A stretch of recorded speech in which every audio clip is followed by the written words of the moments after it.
And we are now live. Ladies and gentlemen, welcome to episode 47 of Sundays with Craven, the live podcast that I host every single week, where we always have a good old chinwag with special guests from across the precious metals stacking community. And this evening is no different. We're going to have a couple of people on who have never been on the show before. You don't know who they are. You will find out shortly. 3 mystery guests, a 4-way panel, and we're going to have a great chat. So I can't wait for that. But before we do that, I would like to say hello to everyone that has tuned in from the very beginning this evening. You can see lots of comments in the live chat. It's great to see. Thank you for being here. Got to give credit where it's due. At 1 minute past 5, 2 hours ago, Fowls of Dare Radio was in the house first and like. So thank you to you if you're still here. I really appreciate that. Good to see you, mate. Shiny Silver says hello. Good to see you. We got Benson's Collectibles. Third, that will do. He'll set off a third. I hope you're okay, mate, and you had a nice day at Fort Park. Thank you for being here as always. Jonathan Herbert, good to see you. SBC, Scottish Bullion Collector, thank you for being here. Alan, always good to see you. Investable Collectibles, the winner of my first members only giveaway. That is on the way to you soon, my friend. Thank you for being here. And thank you for being a channel member as well. We also have, we've already said Benson, Stu's Metal Detecting. Good to see you, mate. We have myself. We have Pretty Thing 69. Good to see you. Who else have we got? Jokers Wild. Good to see you. Good evening, everyone. Guys, we have my better half, Miss Stacking with Craven. Always here, always supporting. Thank you so much. One of the best names, in my humble opinion. Barra. Hello, early birds. Good to see you. We've got Davinia Robbins. Thank you for being here. My brother from across the pond, the humble stacker. Thank you so much for being here, my friend. Another one. There is an army of Americans popping in. We have Kalilo reporting for duty. Good to see you, my friend. I Stack Gold. Thank you so much for being here. Crispy Shiny Things. Thank you for being here. I'll go through as many as I can, guys. If I do miss any one of your names, I do apologize, but don't forget, we do check in with the live chat regularly throughout the show, so we will come back and review the comments throughout. So we've also got Glassvale. Good to see you, mate. Any more for any more? Everyone's saying hello. I'm just scrolling through. Bear with me. Lots of comments. Love to see it. Oi, oi. Yes, we do. We have East End Dave, Brits and Sobs. Good to see you, mate. Thank you so much. Silver Serpent. Hello, Craven. Hello to you too. James the Bullion, thank you for being here. We've got Zeus. Good evening. Great to see you, mate. Thank you so much for tuning in this evening on your Sunday. Electric Bloke, hello. Thank you for being here. Who else have we got? Dub C Coins, thank you. Reporting in from the Midwest of the United States. Love to see it. Honestly, so many of you guys. I wonder what time it is for all you people that are tuning in from the US right now. I know you're on different time zones. I find that really interesting. Thank you so much for choosing to be here a little bit earlier in the day for a lot of you guys. We have Robot Toaster. Good to see you. Silver Stag Stacker. We have got Melissa, my channel. Good to see all of you guys. Any more for any more? Yes.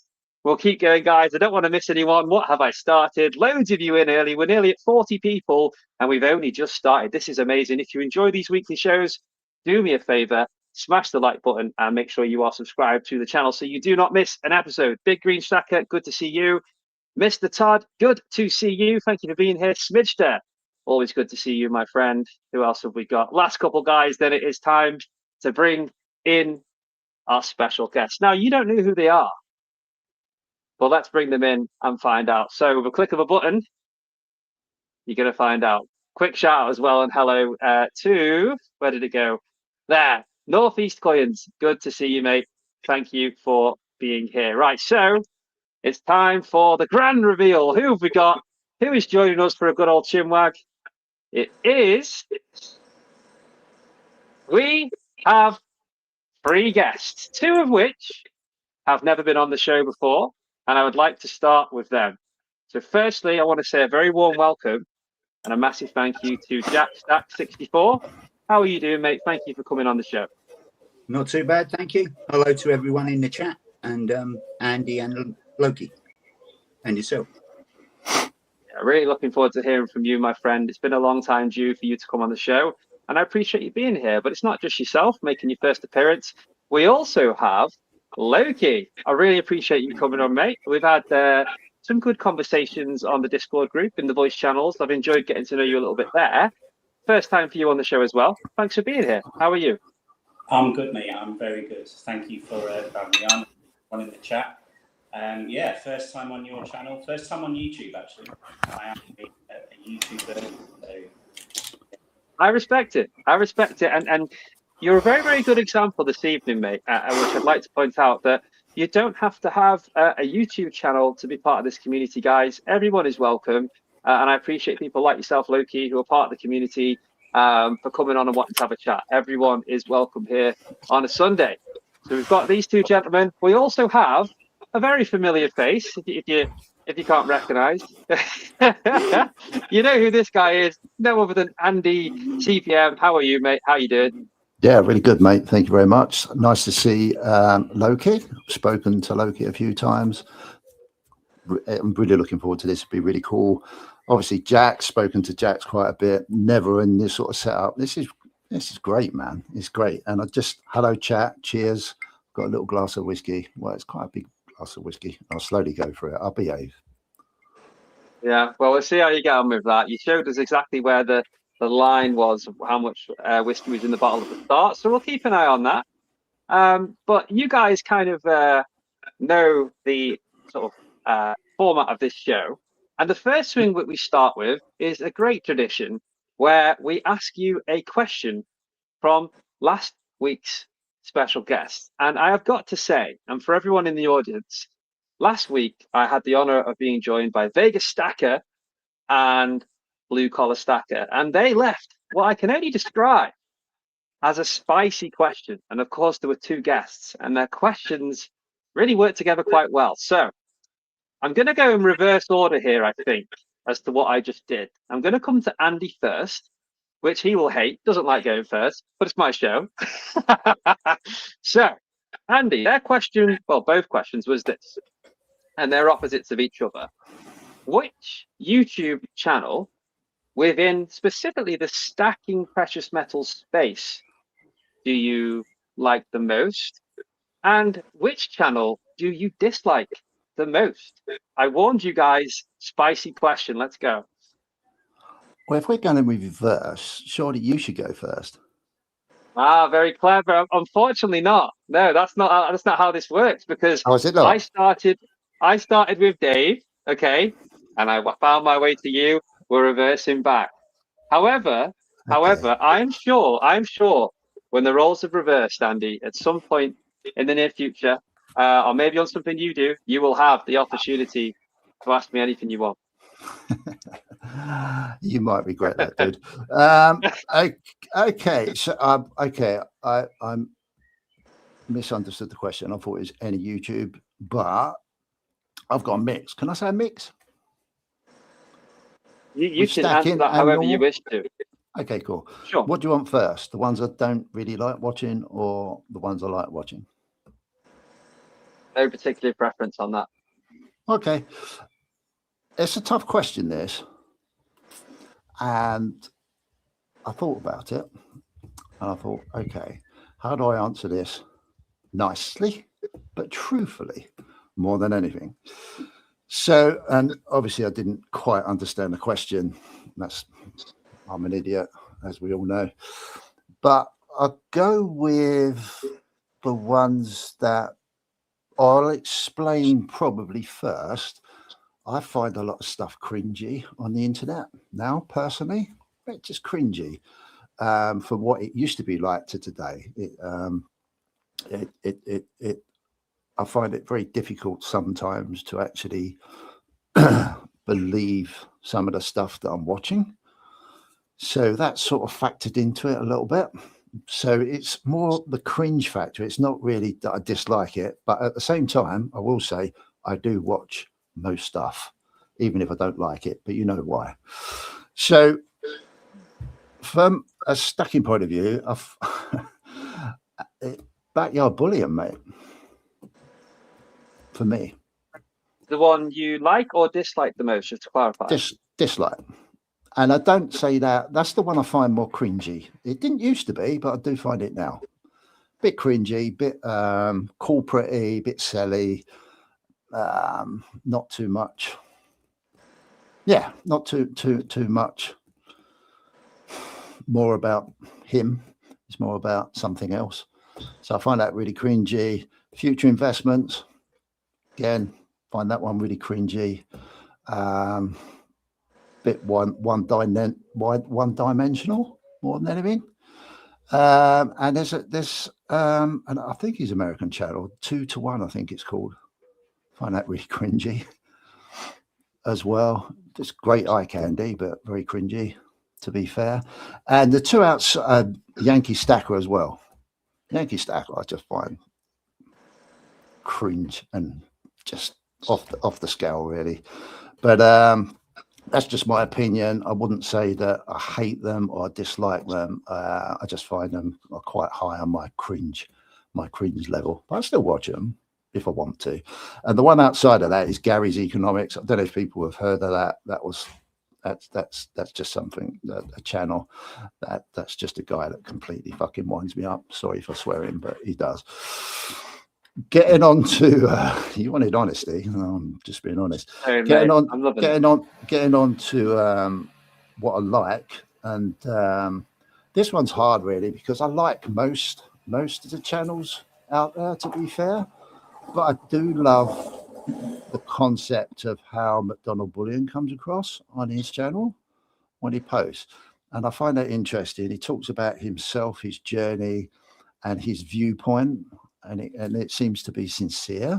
So I like that a lot. The one outside of stacking would have been the exit manual. I don't know if anyone's ever heard of that. Find that really entertaining, but with a good message. Obviously, the Silver Kitten. Any channels that are new, I absolutely love because I love seeing someone's early door enthusiasm and how they're getting into stacking and how they're expressing it. I think that's really cool. If I want eye candy, sorry, I'm going off, and I'm sure the other guys will be quicker. If I want eye candy, you've got people like Cobra, obviously, if you want to fix on looking at precious metals. And the same with Coin Noob as well. I enjoy that because like you get a real fix for silver if you want to. So that's my little list, really, dude. well, fair enough. I think there's I'll quickly say back to that. I think that's a reflection on the type of content more than the individuals behind it, in that you find certain ways people make content a little bit cringy. And that's fair enough. And like you said, you still watch those types of content. You'll still watch those, but yeah, 100%. I do find it interesting. It's a really hard question to answer because you can find Vegas and blue collar for that. Because morally, you feel like, oh, I don't want to say that. I don't want to upset this person. Don't want to, because people all take everything the wrong way most of the time. But, you know, that's why I sort of, it's not a personal thing. It's just like, oh, do you know when you watch something, you think, oh, for God's sake, man, really? That's that cringe aspect. And it's just the way people do their videos. And just like mine, my I could have added my channel. I find my channel the most cringiest ever. But, hi-ho. No, do you know what? No, we're off to a good start there, and I really appreciate your honesty. It's very rare we get questions like this. Any guest that comes on my show has the opportunity to leave any question to the next week's guest, and Vegas Stacker and Blue Collar Stacker took their opportunity, and Andy, you answered it honestly, so I can't ask no more. However, I would like to move on next to Loki, my friend. You've been patiently waiting. Same question, but for you, who is your, or which is the channel you like the most in the stacking space on YouTube, and which is the channel or channels, like Andy said, that you don't like the most, dislike the most? It's a good question. I think I'll start with who I like the most first, and he's at the moment, he's actually in the chat, I believe. He called his name out. I've kind of took the switch into numismatics in a big way recently. So I still do bullion and whatnot, but not as often as I used to, and really got into numismatics. So I really enjoy watching at the moment WC Coins. I think he's fantastic. There's a lot of, like Andy says, a lot of lovely gorgeous historical coins on there, eye candy, but he really goes into sort of the stories behind the coins, and that's the whole reason why I think I fell in love with numismatics anyway, was the history and the stories behind the coins. And he covers all sorts, like British coins, Mexican coins, the US. And yeah, I'm recently I've just been watching as many videos as I can get on that, because it's actually quite educational watching them. Could I just add in there, is that, and I'm sorry to ask this, is there any way you could move any closer to the mic? And I'm only asking because Yes. people in the chat have kindly said they're finding you a little bit quiet, mate. That's all. I just want people to be able to hear your answer. I can hear you, but the chat is saying they're struggling a little bit. Right. How's that coming through any better? Can the chat hear us? Oh, wait. I can hear you even more clear than before, but I just want someone very kindly, just before we move on, in the chat, just put, if you say a few words, Loki, let's just check people can hear you. Hello. 1, 2, 3, 1, 2, 3. If the chat can hear me, give me a hell yeah. No. Davinia says nope. No. I can hear you. Yeah, mixed response. What I will say, sometimes it is a mix in volumes, guys. Do yourself a favor and crank your volume right up. And yeah, Kalilo says, Loki, use your dad voice. There we go. We'll crack on, mate. Yeah, okay. I think Yeah, so do you want to I'll say all that again. So yeah, Dub C coins is definitely one there for, obviously, for the numismatics. For pure eye candy is again, I love Silver Dragons. I like watching his stuff. Yeah, those at the moment. Anything kind of numismatics is what I'm into at the moment, I think. Least favourite. the interesting one, right? Yeah, so I think when I first got into the whole stacking, I think a lot of people maybe say the same. I sort of came across Backyard Bullion, 365. I think all within that Stacker Social crew, and I found them very, very informative. And obviously, I got into Stacker Social as well. But recently, I've kind of been veering away from them. I don't watch them as much. The longer I've been in the community, the more I've kind of gone away. And I think maybe they're definitely aimed at newer people. And I do at the moment, for me, and this is purely my, I think what they do is great, and they've done a really good job doing what they do. But for me personally, I just find it a bit one-dimensional for what I want. And I think with me veering into numismatics as well, that's probably happened naturally. I do find some of it a little bit cringy. I think it's a bit corporate-y, that maybe I could see that more now than when I first got into it. I can kind of see the wood through the trees a little bit, but I mean, I understand why anyone would do that. But I'm only talking as a content consumer, myself, like someone watching. So yeah, but what they've done and what they've achieved, yeah, that's brilliant. But it's not really. I would go to their channels anymore. Like Andy, I'll watch anything, when you're doom scrolling on YouTube.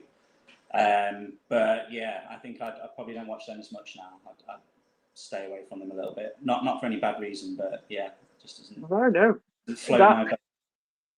That makes perfect sense, and it's refreshing to hear just transparency and just saying your opinion. And I think more than anything, what you've mentioned there, when we have large groups such as Stacker Social, and I will say, yes, well done to Stacker Social in regards to success from a numbers point of view. But from a consumer, such as you mentioned, and I actually believe, Loki, you joined at a very similar time as me. Yeah. Where the numbers in the group were a lot lower, and you've got that more intimate community feel, which is fantastic to be a part of. Naturally, as things evolve, they do become more corporate in an online space, more business minded, and less about the people themselves, and more about the number of people.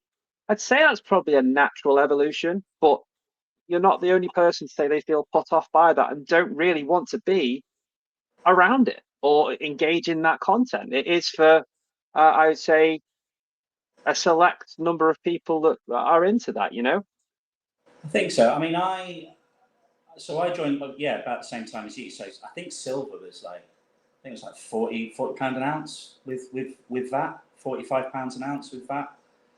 So when I did join SS, yeah, it was very much a community vibe feel to it. And then obviously silver just absolutely took off from probably obviously from the summer to Christmas and beyond, as we know.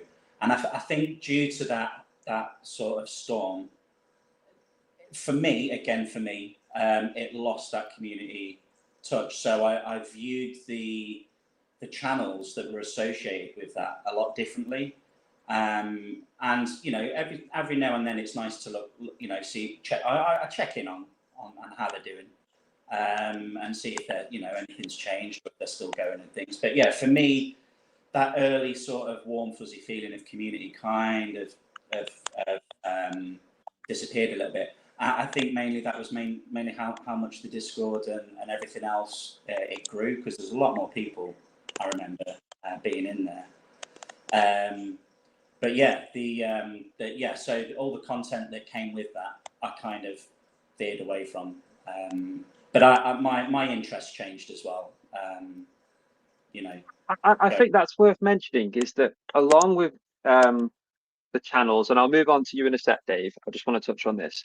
Along with the channels and the content we're following and how they change and groups change as they get bigger, on our journey, we also change. Our interests also change. And, you know, go in different directions. And I think that would be fair to say. But I really appreciate like yourself and Andy so far being really honest. And there's no right or wrong answers. This is not out to offend anyone or single anyone out. This is just general discussions, which is healthy to have in a community of people, especially like yourself. I mentioned before, you're not a content creator, but you're very much an active member of the community and see what goes on. So I really appreciate you coming on here and saying exactly how you feel from your experience, mate.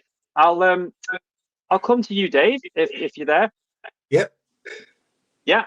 So I'll just repeat the question. So anyone that's joined in the audience, 45 people watching, thank you so much. Question is, and this was left from last week's special guest, Blue Collar and Vegas Stacker. In the stacking precious metals space on YouTube, which channel do you like the most and which YouTube channel do you dislike the most? There's two channels that I dislike. The reasons being, I'll tell you the first one. Spectacular the Silver. Did you hear that? Cut out for me. You cut out for me. Did you say spectacular, mate? It just cut out briefly. Yeah, Spectacular Silver Stacker. Yeah. The reasons why, I mean, this is nothing personal. He comes across as he wants to be like a normal stacker, like most people in this chat. But his budget he's got a massive budget. I mean, he'll go to Costco. He's just bought 5 Royal Canadian 10-ounce bars, and then the next video he did, and guess what? The day after, I went and got another 5. Now, to me, that isn't a normal stacker. That's someone with a big budget, just sort of showing you, you know, basically showing off. Good luck to him with the budget. I wish I had the budget the same, but he doesn't. Not a normal stacker like most of us are that work to a budget. It's all show. You know? I mean, his table. It's less relatable, right? Yeah, his table is completely full of silver, and he doesn't spend £1,000. So I can't see him relating to a normal stacker like us. Caught most of that. I will just say, I think a couple of people caught this on chat. It sounds like you were slightly dipping in and out there. I don't know if you're a distance away from the microphone itself, or it might be Wi-Fi. Someone put, is there a storm in the area? I hope not. Yeah, we'll have to just do what we can as we go through, guys. Do the best that we can with the audio. Is this better? yeah, I can hear you clearly. Yeah, I can hear you clearly. And Yeah. my second channel that I don't, nothing personal, is Backyard Bullion. For all basically for all the reasons that Andy said, really. it doesn't do anything for. Similar reasons to Andy, you said, yeah? Yeah, it doesn't really do. Yeah.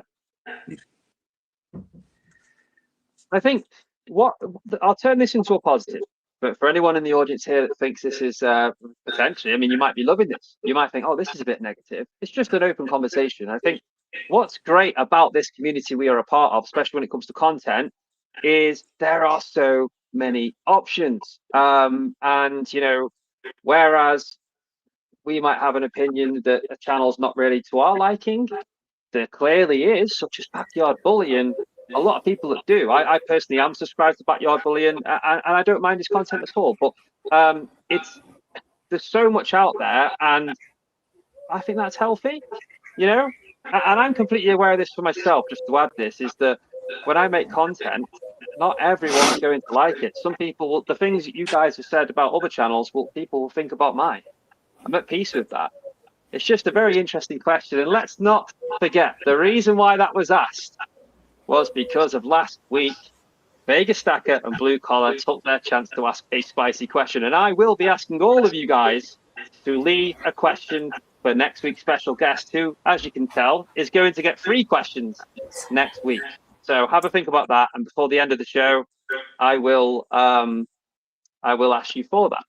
So I would like to move on, and kind of the way I'd like to do this is more open discussions and just kind of bring some talking points into the chat, and I'd like you to all share your thoughts if that's okay. And the first one, this is very open, and this is where I'll start. In your own words, how would you describe success as a stacker? What does success look like in stacking? Is it a number that you hit? Is there a goal that we've got to get to that we are successful? Is there an amount that then becomes enough? What does success look like? Is it a number or is it a mindset? What are your thoughts on that, guys? I'll go first, I think, on this one. For me, it's like savings. I was terrible at savings. If there's money in my pocket, I've got to spend it. I don't mind admitting that. Like I've got to blow it on something. It's like an itch. It's got to go. So relatable. Yeah. So the whole view on stacking for me is getting to a certain point, whether it be 6 months or a year, and looking at what you've accrued and seeing it as, well, that's savings. If I hadn't have done that, I wouldn't have any savings. So things like spot price and min-maxing those profits and losses and things like that. I think, yeah, you've got to take that into account.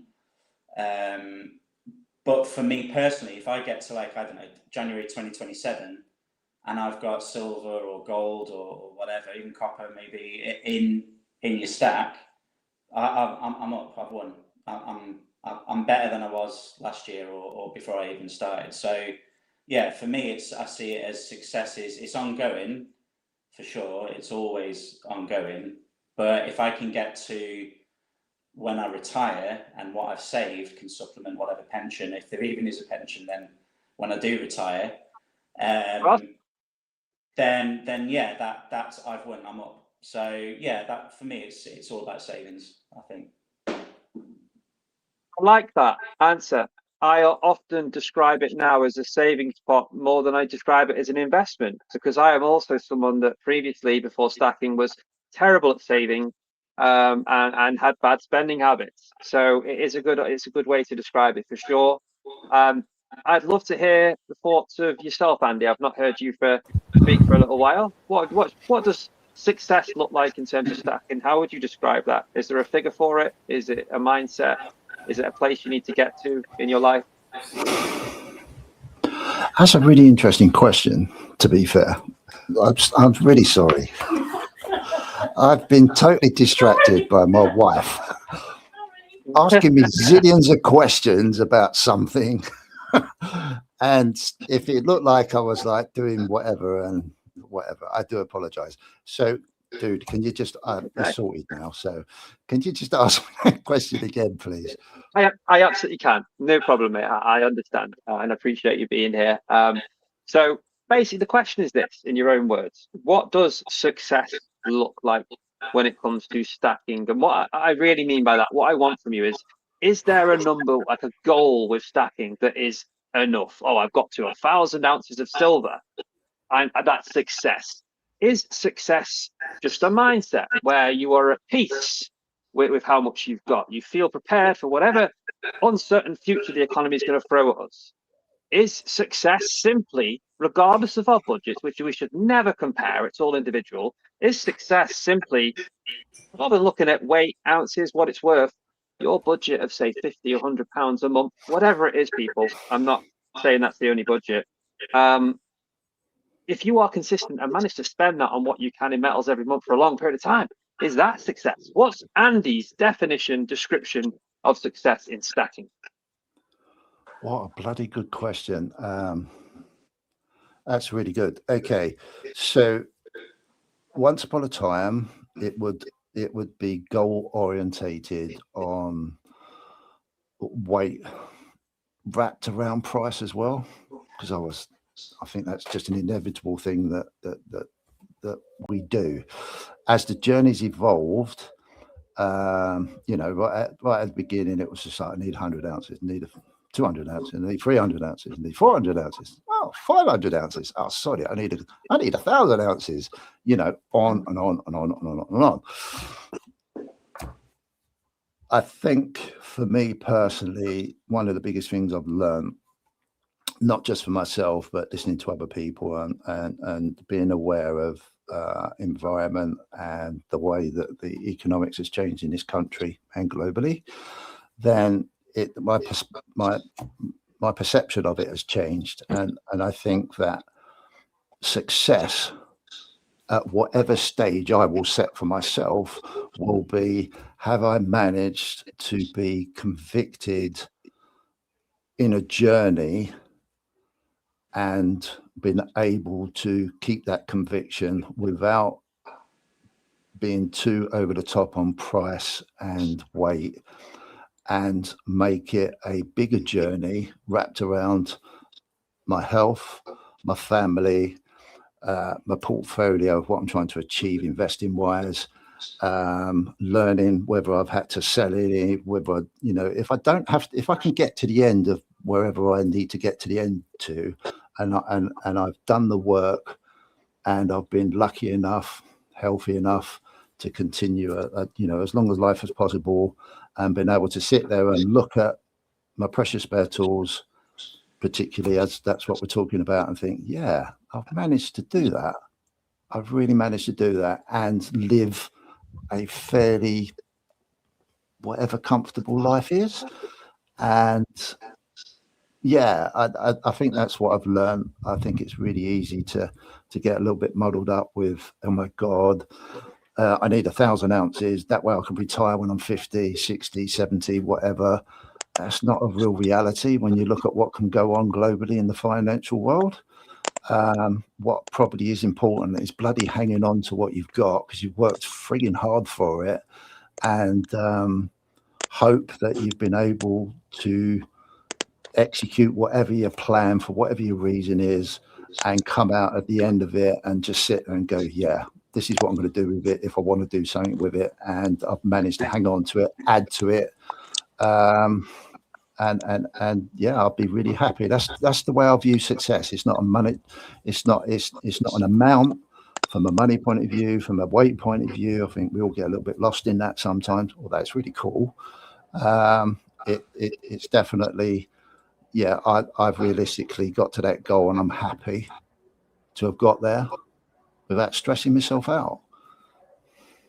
That's success. You put that beautifully. I've said to you before, my friend Andy, that you're a poet and you didn't know it. That good old cheesy saying. You are very good with words, and I like the way that you answered that. Certainly relatable for me. I am early on in my journey, but I'd say that was a good explanation of what success looks like for a stacker. So thank you. Dave, in your perspective, mate, what does success look like for you in terms of stacking? How would you define that for you in your own personal journey? I think of it as a savings account. It's going to be for the children. That's the reason I do it. I'd rather leave them metals than money in a bank. Yeah, I think that's a growing opinion of many, losing trust in fiat as a currency and preferring to have assets, for sure. And I think it's a fantastic incentive to have, mate, that what you're building is something you can leave behind for your children. And I guess in the meantime, you can just enjoy adding and admiring the beautiful pieces, right? Rather than worrying about everything else that's going on. You're just building. That's right. It's nice to have, like, the way I see it, it's nice to have it for a while, and I know that at least I've left it something.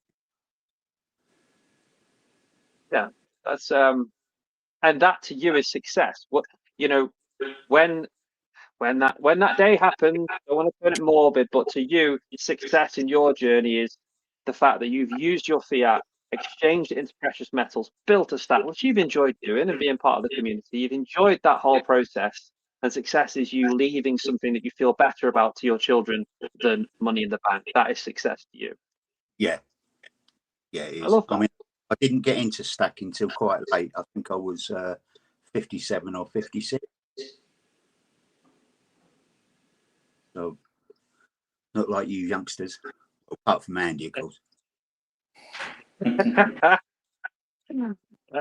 I am a firm believer, and I'm not saying this to make a couple of the gentlemen on this call feel better, but I don't believe it's ever too late. It's never too late to start. And just to add on here, guys, if there's anyone in the audience that's thinking about when they started or if they should start, I will personally say, this is just an opinion. It's not financial advice or anything like that. My personal opinion, if you have made the choice to start stacking precious metals, to begin, to buy that first piece, if you're there, well done to you too, guys, because that is also a success in my eyes. It's a success to make that lifestyle change and look to do better. That there is no, distinct, definitive, right or wrong definition of success when it comes to stacking. It's all down to the individual, which is why I asked that as a question to hear from the guys, and I thought it was a good place to start. And where I'm going to move on from that, and I want to hear from you all again on this. I'm going to start with you, Loki, if that's okay, because this is the back of getting to know you a little bit more. Yeah. You mentioned you have a big interest in the numismatic side, the collectible side. So when we speak about success for a stacker, which is what I asked, how is that different when we look at a collector compared to a stacker? What's the difference there in terms of if you would class yourself as a collector of numismatic coins, say? And there's a lot of people here in the community that enjoy collecting, say, the old coins and the history, where it's not all about buying it for the metal or the value or as close to. What does the journey of a collector look like, and what success on that side look like? I think the obvious success with numismatics is date runs, right? So you might want to collect, I don't know, florins from a certain period in history and then date run them all the way up to whenever it left pre-21, or you might want to go past that and go into pre-47 and things like that. So success on paper, I think, yeah, might be date runs for a collector. The thing is with that, there's always another date run. There's always another country. There's always another time in history. There's always... That's endless. So it's very, very kind of, you go down the rabbit hole in numismatics a little bit. I don't think the journey ever stops, but immediate success. And this is different because we're not talking about investments right now. So it's a different mindset. So yeah, I think date runs and maybe there's a rare coin. Like example for me is my favorite historical coins, piece of 8. And I've wanted one for ages, and I got one last week. So that was a success for me because I achieved a goal. I'd always wanted one. I probably won't get another one, but the they're pretty hard to find. There's a lot of fakes as well on them on eBay and things like that. But yeah, so I think with numismatics is there's little successes here and there, and there's many of them, and it never really stops, I don't think. Yeah, I have learned bits and bobs in my journey of stacking, because numismatics relates to the older coins most of the time, like you said, and you'll know more than me on that side. I certainly assume.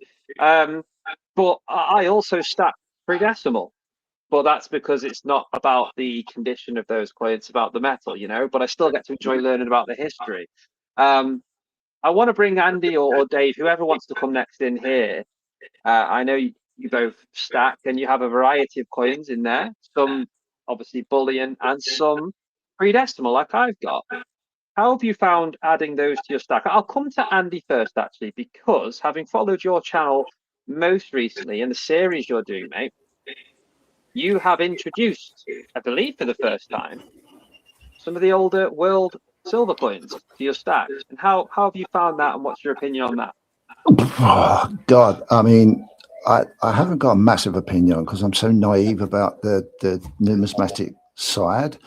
From what really opened my eyes up on the stacking to 10-ounce journey that I'm doing at the moment was how interesting it's been for me to introduce those to the stack, and how that's actually been quite a cost effective exercise for me to do it, albeit I've been very lucky in how I've done it.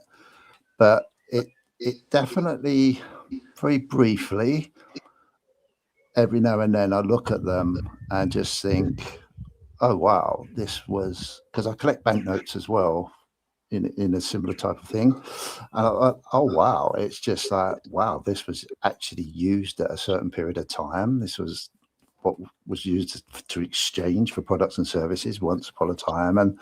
And also I've been learning about 925, 90% bits and pieces, and it's been it's been so useful in this stacking journey for me, and it's opened my eyes up.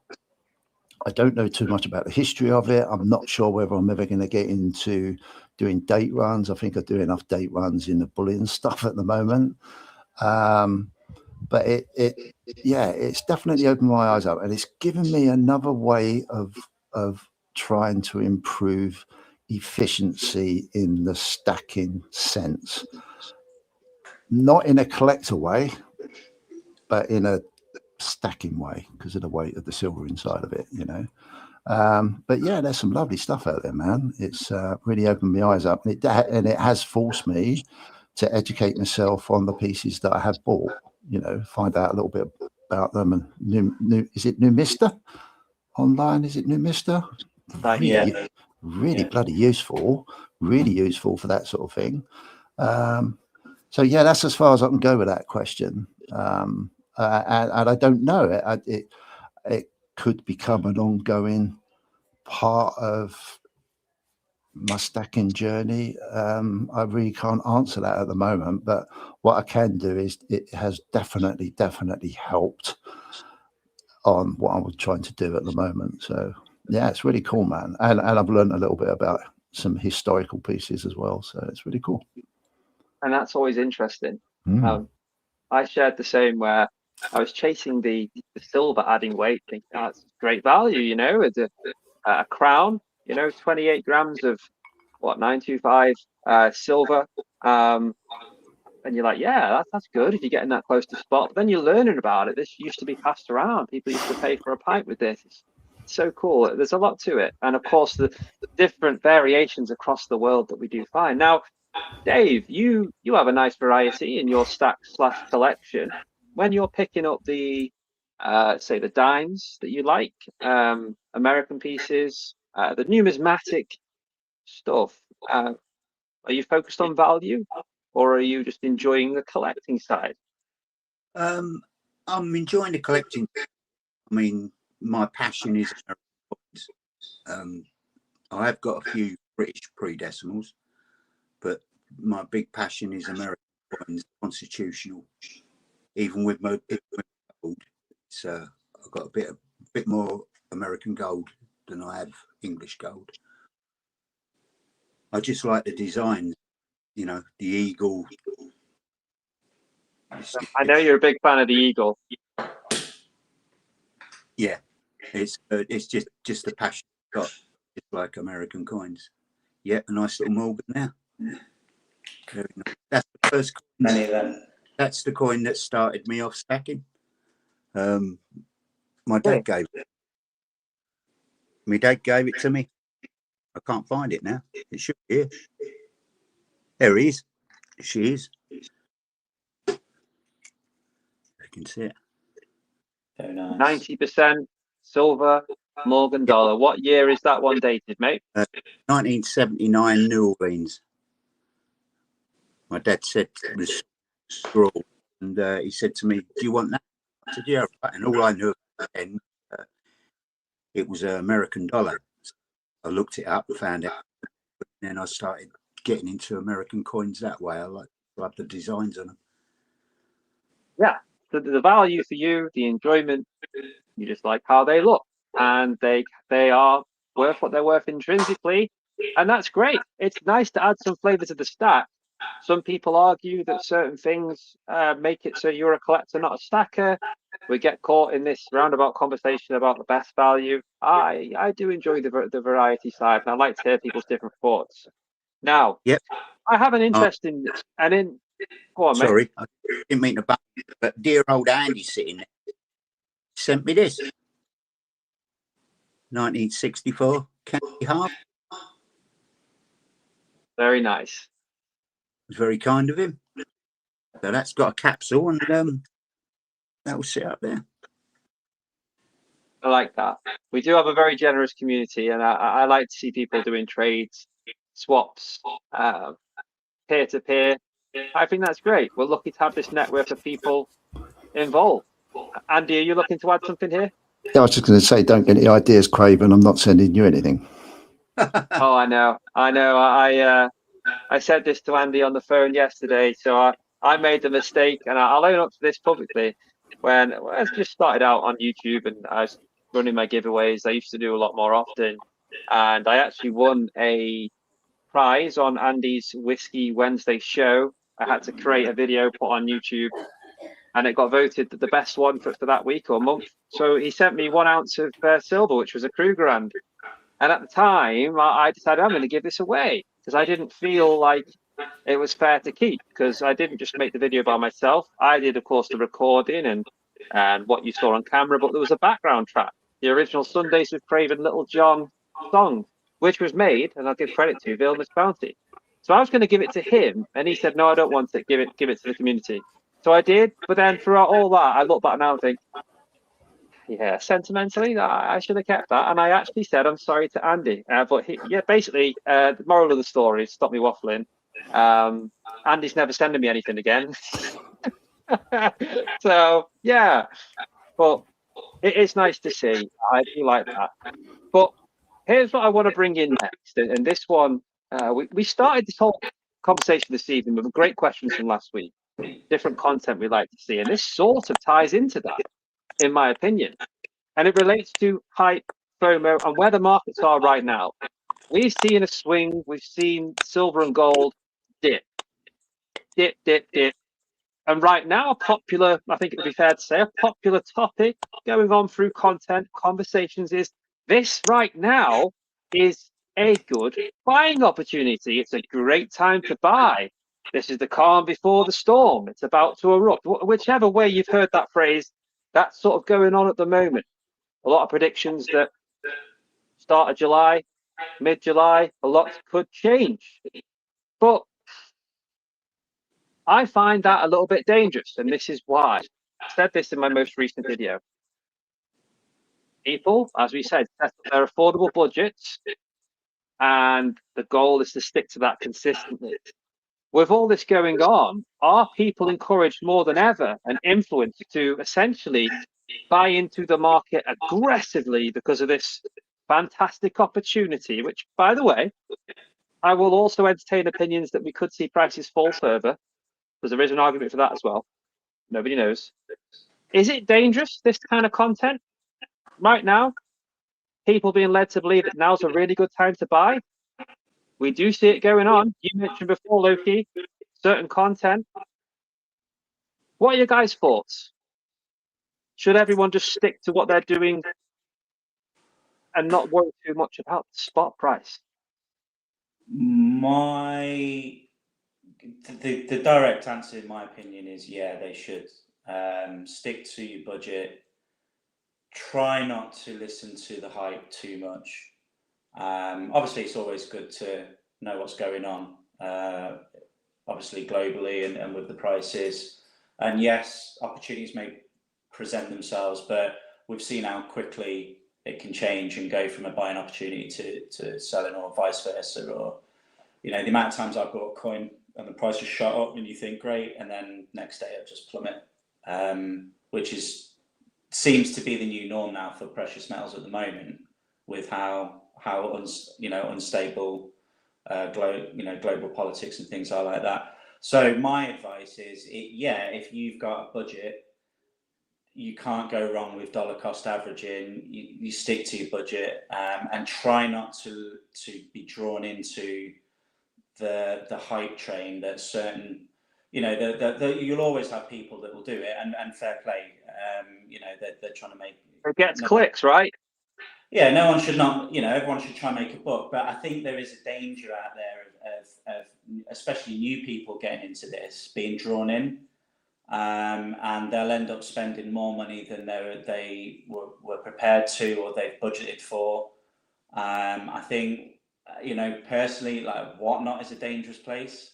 As I've bought on Whatnot, and I shouldn't have. I've overspent when I shouldn't have, and it's so easy. Personally, I think the majority. Sorry, that depends whether it depends whether Ian Atterbury's in the same auction as you. Well, then you're going to have to pay a big buck. Yeah, you got nothing to worry about because he'll just snipe you anyway. So there you go. Yeah. So, he's doing everyone a favour. Yeah. It's the only time I go on when he's on there. But it's very easy for new people to get drawn into the hype. And I think for a new person, you've got to try and consume as much information as you can from a wide variety of people and content and who are offering advice, and then make your informed decision. And I'm saying all of this from hindsight because I've made mistakes.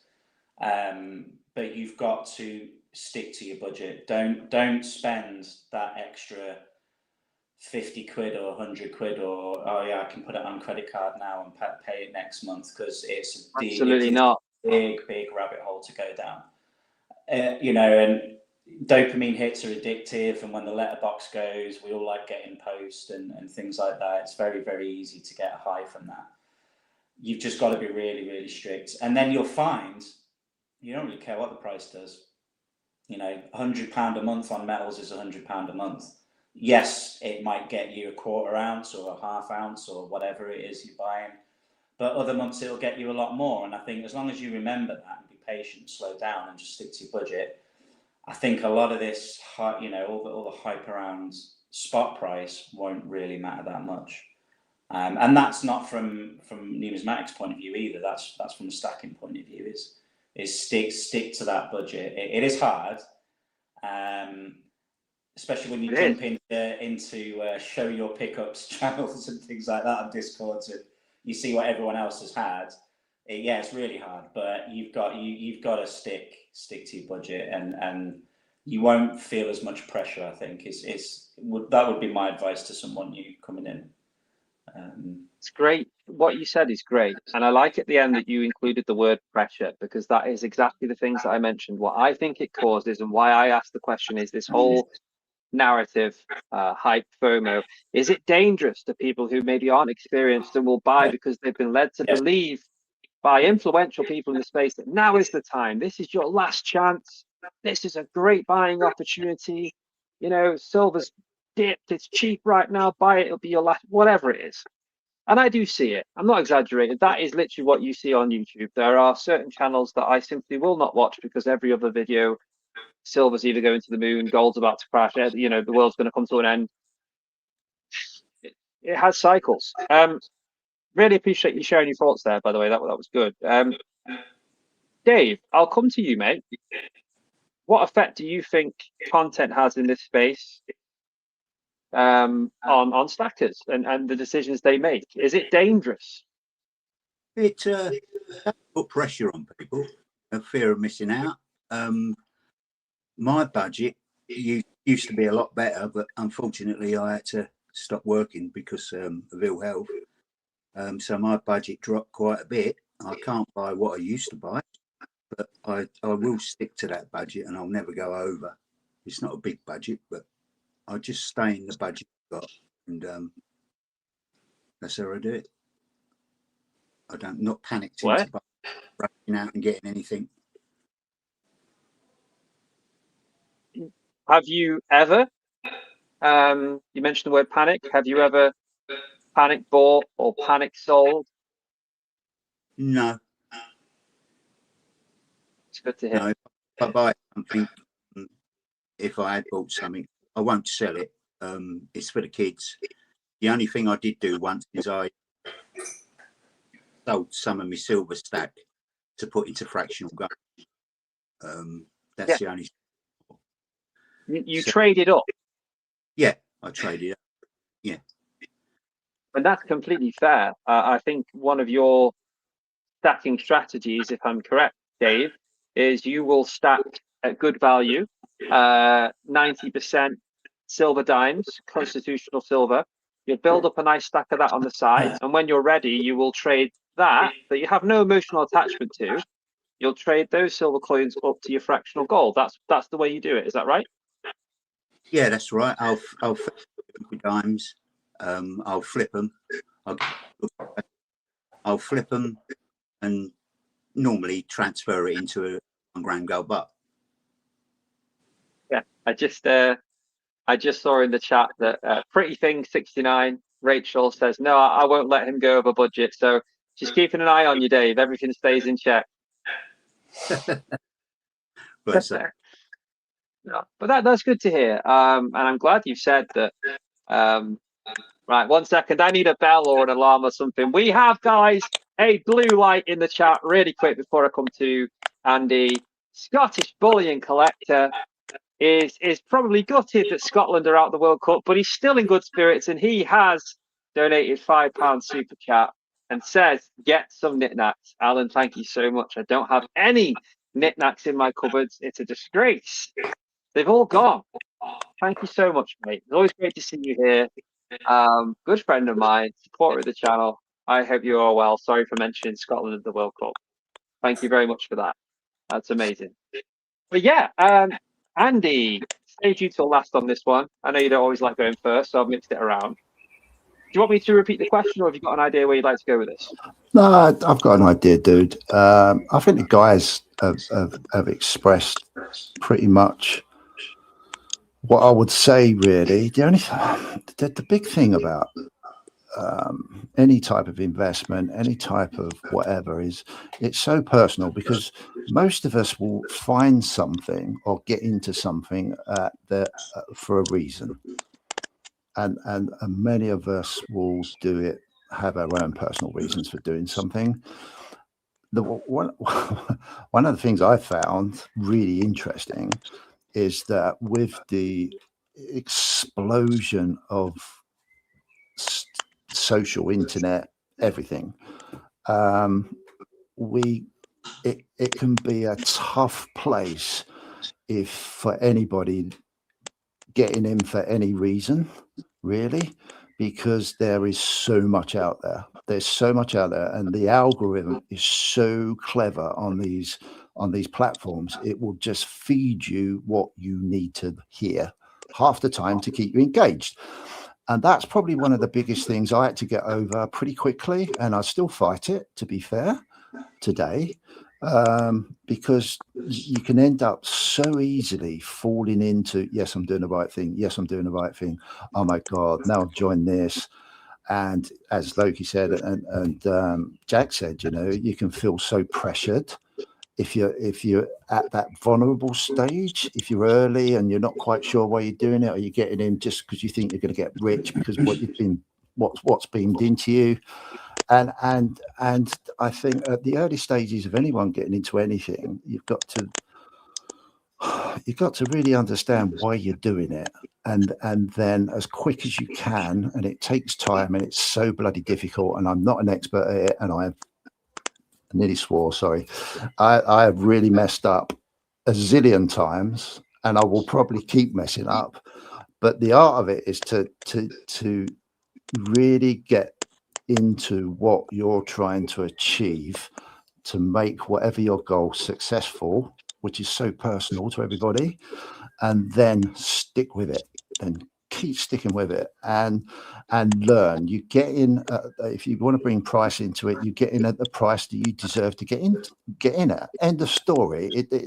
You can wait forever and miss the boat. You could get in early and make the biggest mistake in the world initially, but you've got to go through those experiences and learn from it, and keep working out why you're doing it. If you're doing it to get rich quick, good luck to you guys.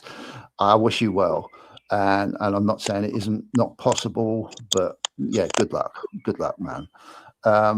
If you're getting in it for just pure hopeism, then maybe you just need to really look at yourself and work out, what does hopeism even look like to you? You know, it's a bloody circus, and social media will just screw you up, and you need to get over it or come away from it. But if you come away from it, for many people, they haven't got an outlet to try and consume and learn, you know, because most of us are just sitting around bloody screens all the time. You know, there's not a lot of people doing stuff outside, you know, physically. So we've got to try and get over that real initial learning curve, and it's tough and it's hard. But I can say personally, if like the guys were saying, if you can somehow budget yourself, keep learning, be disciplined, you will get there. And the advantages of it is it will improve everything about you, not just money. It just improves everything about you, because your mindset changes. You look at things differently, you observe things differently. And if you want to, some people can't be asked, which is fine, absolutely fine. But if you really want to try and keep on top of it all, then yeah, there's an outlet there. And it's just time, and it's hard work, and it's especially hard nowadays because of the cost of living, and everyone's under a lot of pressure, and then you just want to relax, and then you're just fed all this shit that's coming towards you, and you're thinking, yeah, I'm doing the right thing, and then before you know it, possibly you might extend yourself a little bit too much, and then you think, oh shit, it's not really happened, oh bloody hell. And then you might have to think, oh shit, I better sell it. Other people might get in and think, oh yeah, there's an opportunity here, I can make money. You know, there's a flip side of it there. But you've got to deal with all of that, and that takes time. And we've all got time. Hopefully, we've all got time. And if you're willing to put in that work and just try and find, the other important thing is try and find groups or certain people just that will just sort of just give you that little bit of a nudge and help you on your way, and just a little bit of a, you know, come on, man. You know, I've been there, I've done it, I've seen it. It's fine. It's normal. You know, keep going. You'll find it. So yeah, it's tough, man. Though it's really, really hard, really hard. And yeah, we don't do ourselves any favors sometimes, because we can be quite suckers to just consuming what we want to hear, not what we don't want to hear, because that's just as important. Can I add to that, Andy? Yeah, of course you can. Before you do, I'm sorry, Loki. Just before you do, I didn't want to cut Andy off. I will come straight back to you. I do want to say, because a couple of minutes ago, massive thank you to Nerd. £10 super chat. That's insane. It's incredibly generous. I wanted to highlight that and say thank you, Nerd. Says, so you've got some cash for Pokemon cards this week. Are you still coming with me? Yes, I'd love to go to the shop with you, Nerd. I'll drop you a message. You didn't need to do the super chat, mate. Look, thank you very much, mate. I wanted to acknowledge that. It's very, very kind. Really do appreciate it. Sorry, Loki, as you were, mate. No. Just to add to what Andy was saying, like, I do think there is, and this isn't singling any one channel out or anything like that, but there is a big narrative that I think has probably always been there, of gold and silver is the answer to all your troubles, all your financial troubles. You buy gold and silver, the more silver you buy, your money troubles will go away. And that's backed up by gold and silver is money, fiat's a Ponzi scheme, fiat's fake, fiat's not going to work, fiat's going to crash. Now, everyone can have, everyone's entitled to that opinion about fiat, but the fact is you can't go to Tesco's and buy a loaf of bread with silver. You can't even do that with gold. So you need cash. We all need cash to live. Gold and silver isn't going to solve your financial troubles. What it will do is, and I think a lot of people is it's got to be seen as a preservation of purchasing power. So you're collecting it and stacking it in the hope that in 10 years' time it's going to be the same value, right? And hold against inflation, and you're going to have a savings pot or more purchasing power in the future. But I think there is a narrative at the moment, and there always has been. I think for far back as I watch videos and when I'm doing scrolling videos on YouTube, it's always been that way. Even before the price rise, is silver's real money, fiat's crap. And to a point, I agree with it. Yeah, but silver isn't going to pay your mortgage. Silver isn't going to pay for your car. If you overbuy silver against your budget, it doesn't matter how much we say, the community say that it's real money, you're going to be in trouble. So I think a responsibility for the community to new people coming in is to remind them of that, is that it's very shiny, it's lovely, and yes, it's valuable, and it is a savings pot, and yes, it will be worth something in the future, but it isn't a financial magic spell, or it isn't going to solve your problems. So you need to bear that in mind when you're making your purchases and when you're allocating a portion of your income to this. And it's the same with every investment, right? But metals specifically, because we all know the history of it. It was money. To a degree, it still is. The banks are buying it, yeah. So if the banks are buying it, should we buy it? Well, yeah, maybe. We all watch the price, but it still isn't going to buy you a loaf of bread, and it still isn't going to buy you milk or clothes or anything like that. So I think a responsibility from the community is to obviously get more people in, but to educate them the right way and say, look, yeah, this is actually how it is. Don't go down this rabbit hole of like Andy and Jack have mentioned, of FOMO and thinking you've got to buy it, because and I'm saying this as someone who's been guilty of that in the past, thinking. And you're not the only one. I'm going to be brilliant. I'm going to be sorted. No, that's not going to happen. This is exactly why I asked you to come on this episode, Loki. What you just said was fantastic. It was accurate. It was absolutely spot on, and is a true representation of what's going on and what can go on if people are led down the wrong path, who are welcomed into the space without knowing what space they've entered into and how it really works, because of a narrative that's been forced upon them online. I think in modern day, right, I think a lot of people, and this has been proven, I have read this, it's not come out of thin air if anyone wants to know, but I have read about this.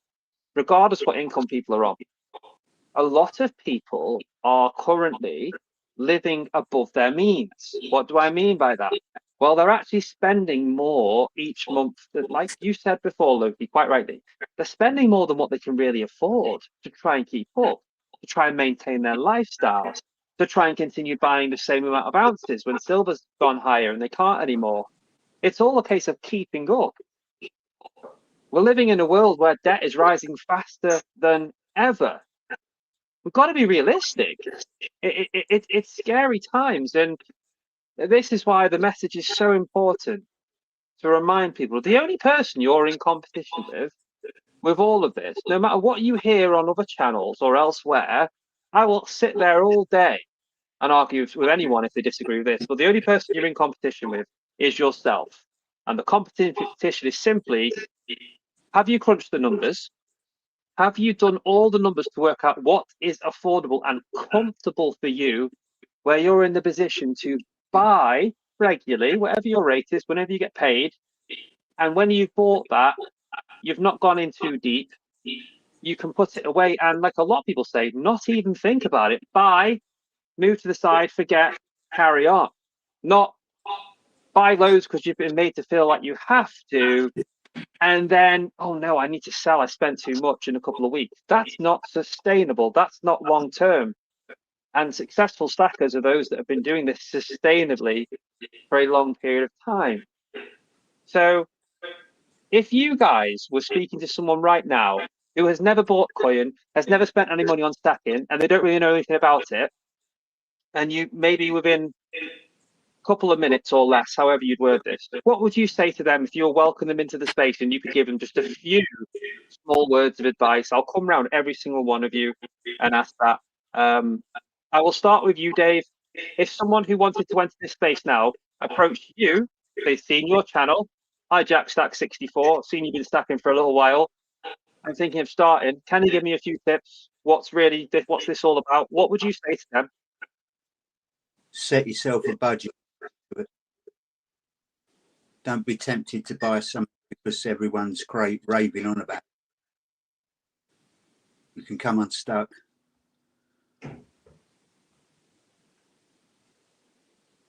Solid. Very solid. Straight to the point there, Dave. Is there anything else you'd add to that? No, that's about it, really. If you stick to your budget and don't overstretch your money, Yeah, it should be fine. I like that, mate.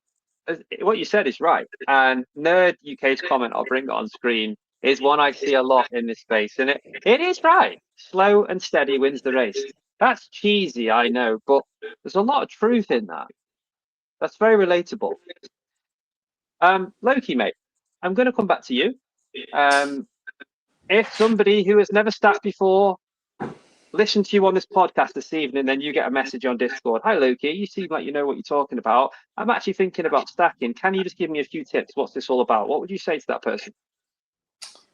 I would immediately want to know why you're stacking. What are you in it for? What you hope to achieve? And my sort of gut reaction advice would be, again, don't think that this is going to make you rich, and don't expect this to make any financial problems go away, because it won't, and it can easily add to them. But what I would say to them is, it is a tremendous way of saving money. You are saving money, because you're buying something that has a value that, okay, is a bit rocky at the moment, but it retains its value.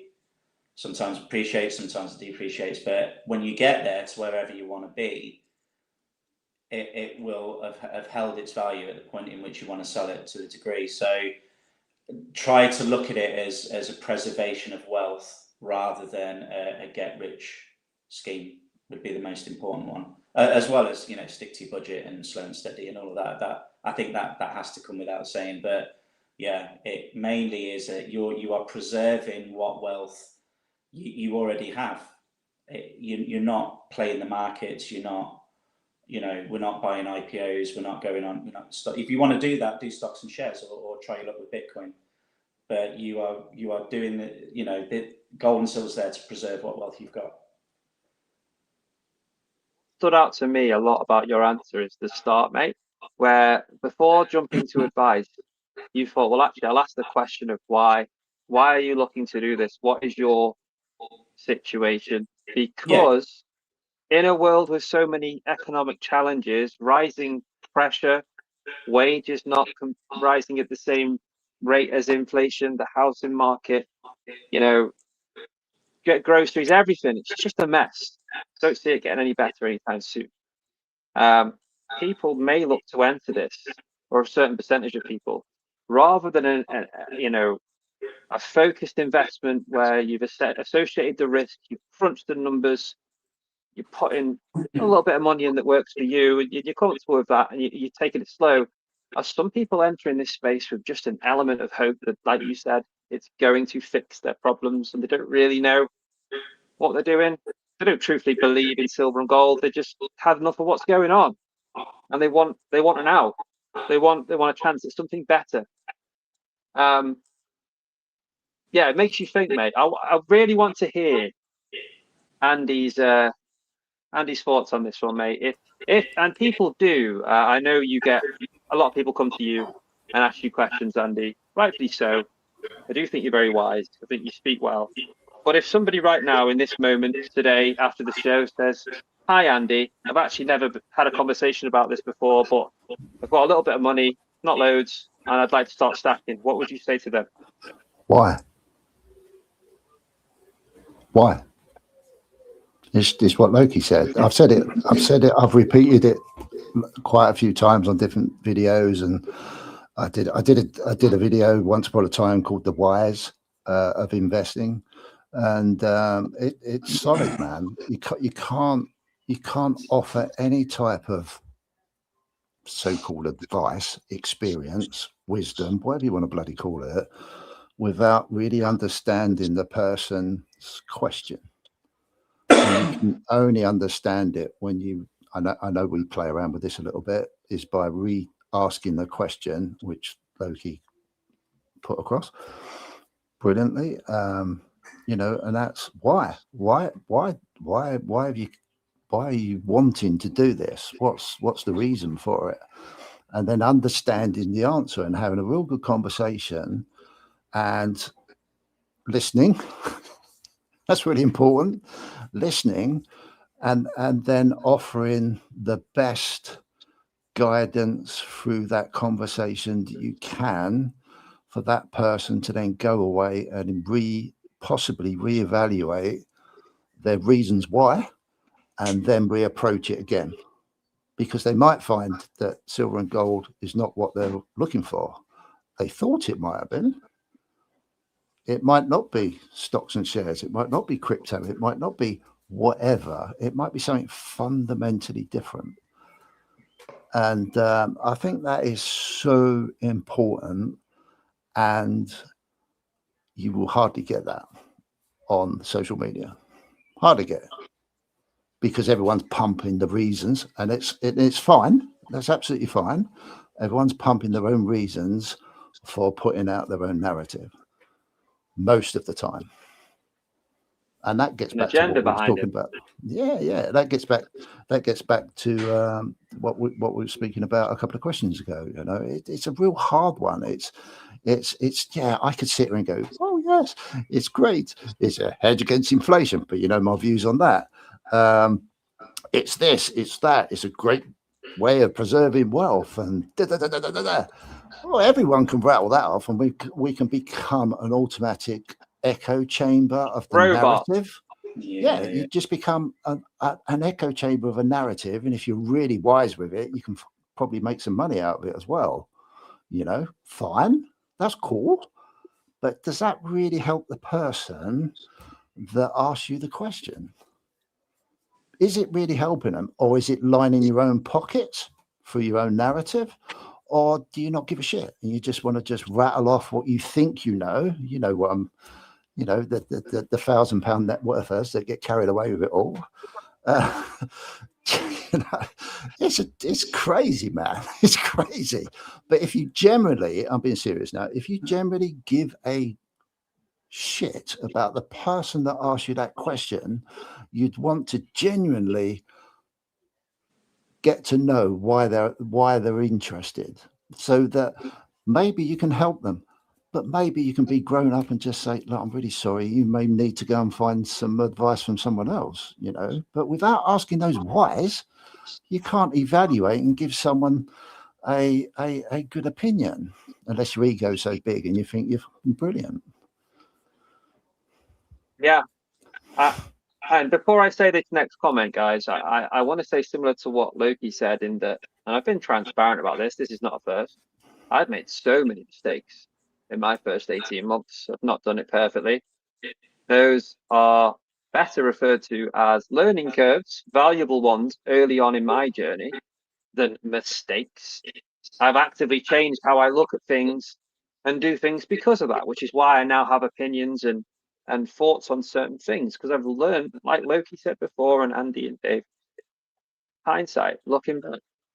I think, sadly, and what's dangerous, there are a lot of sheep in the investment space. And what do I mean by sheep? I mean this. People that don't ask that question, people that don't have the real conversations, don't think about why, why are you doing this? People that do it, if Andy turns around and says, why? People that answer, oh, because all my mates are doing it and there's like hundreds of thousands of people watching this guy and sounds like a good idea. That's a sheep. And that's what concerns me. But I think as well is that the reason why I'm enjoying Dub C's content so much at the moment is because it does feel like it's away from that. It's very sort of new. His stuff's all just, this is a coin and this is the history behind it. This is a story, and it's very sort of refreshing. The numismatic side is very refreshing because it doesn't really lend itself to what's the spot price going to do. It does a little bit, but it's more about the actual coin itself, which is what the true fascination of silver and gold began, because it's shiny and it looks nice. And you kind of, through numismatics, you kind of get that again a little bit. For me anyway, you kind of get a little bit reminded of why you did it in the first place, because it's a really nice thing, and I want to learn about it and I want to know more. And that's why I've really enjoyed I think Dubsy's got a brilliant channel, really, really good. If he's in chat, keep going, mate, because it is really good. And I think, yeah, numismatics lends itself to those more simplistic times, for me anyway, a little bit. And look, it goes without saying, just to take a second here, there's not many. Yes, we love holding the true pure silver, the 1 ounces, bigger than that, the bars. But owning a few nice crowns, for example, pre-decimal pieces, are really nice to own, whether they're numismatic collectible values or you've just bought them to build up weight because they're close to spot. They're really, really nice and very popular. And I like them. So, guys, this for me, and unless, and I want to give this opportunity fairly, I've asked a lot of questions. Unless either three of you is my special guest this evening, I really appreciate you all being on. Unless any of you has a specific talking point you'd like us to cover next, I think this would be a good time to bring in the live chat to do a live Q&A and ask any of us any questions. But before doing so, does anyone have anything they want us to touch on first? But mate, I could just bang out some serious stuff that will last forever. But no, dude, it's your show, man, and I will just say at this point, it's just a bloody privilege to listen to new people. Again, Jack Stacks, Loki. I know I've spoken to you before, but just to really get that feel for real good, sincere, bloody answers, and just to reinstigate it's nice to see that this is out there still, and hopefully, these sort of conversations can become more readily available to the community, because at the end of the day, the community is the community, and we'll all agree on some things, we'll all disagree on some things, but if we can all primarily just agree on just trying to help people as much as we can, and just accept everything else that goes on, then it's win-win. It's always win-win. It's win-win. You can't do any more, and it's really refreshing to once again be a part of some people that are very similar in their thought processes, and that's very bright for this future, because I want to see the spirit of stacking come back big time. And that starts with the people, not the spot price, not what silver and gold's doing, the community, and the community whereby people are working together, not to get one up over each other, not to pick sides, none of that crap. I don't care about all of that. We're all here because we share an interest in this beautiful, shiny stuff. We love talking about it. That's the community. So thank you for being part of that and for choosing to be out here on a Sunday, guys. 50 of you watching live right now. I really appreciate that.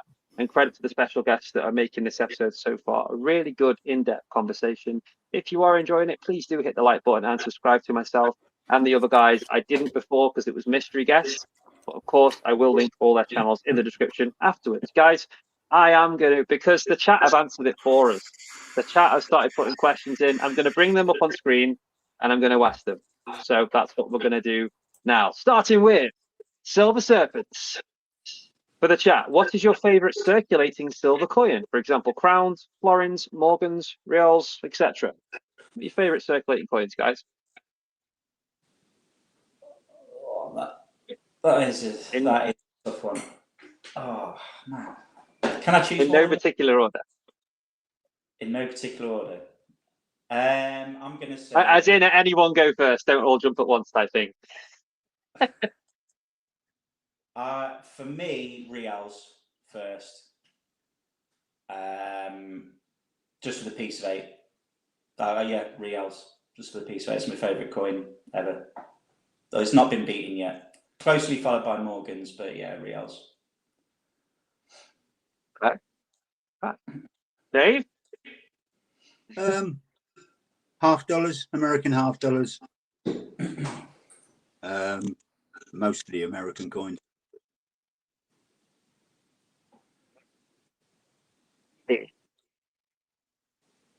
You still there?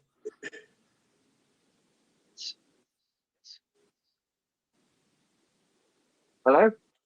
Hello? You still there? Yeah. Can you hear me? Can everyone hear me? Okay. What's going on? Hello, Dave?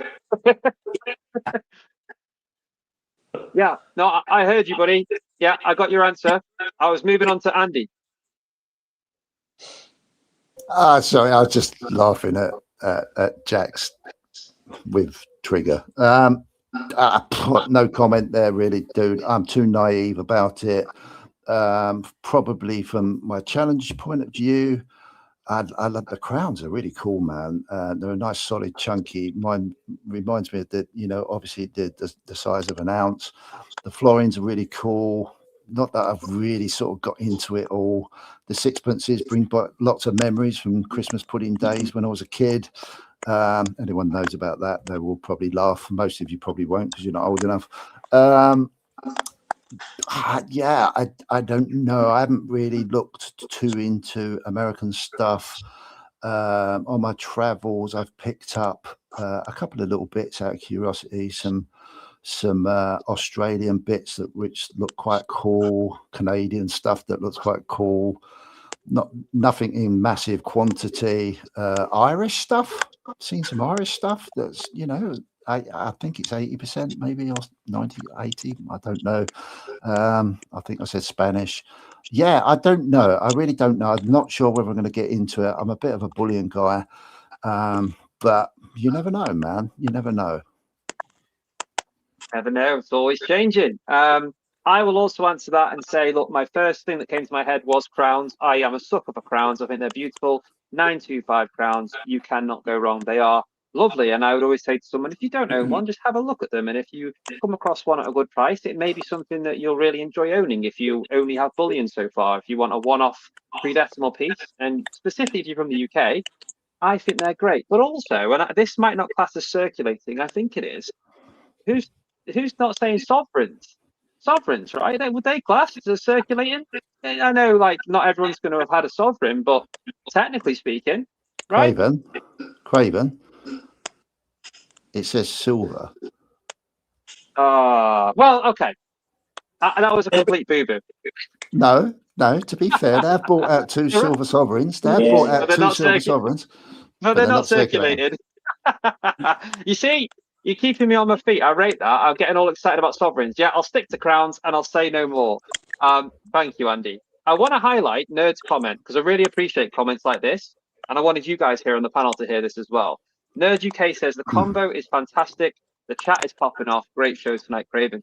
Thank you, mate. The chat's popping off. It goes without saying, it wouldn't be about the special guests that make the conversation and the chat that are here to watch. And getting involved. So thank you to everyone that makes these Sundays possible. I really appreciate that comment. Next question. It's another circulating silver question. This seems to be the theme tonight. Do any of you collect foreign circulating silver? US classed as foreign? US is foreign. Yeah, I isn't it? guess foreign.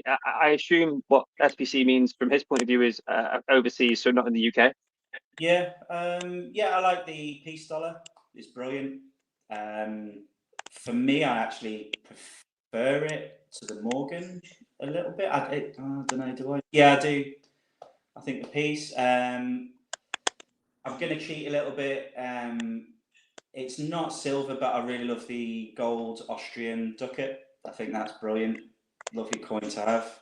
I think it's like it's 9. It's got a weird number. I think it's like 0.911 gold content in it. So you're actually getting a little bit more gold for your money. If it's around about the same price as a half sovereign, but you're actually getting that tiny little bit more gold, I think, depending on the spot price. But yeah, it's a lovely coin, but it's not silver. Reals again, reals for me every time. Love your reals. I know, I love them. In fact, I'm gonna plug a real. There you go. Spanish. Let's go. Piece of 8 right there. Nice. The only thing I'm plugging tonight. No, good answers. Dave? Circulating still. Yeah, but foreign though. Foreign. Well, it'd have to be the American, wouldn't it? That's it. That's it with me. I'm pretty boring. I just tend to get what I like, and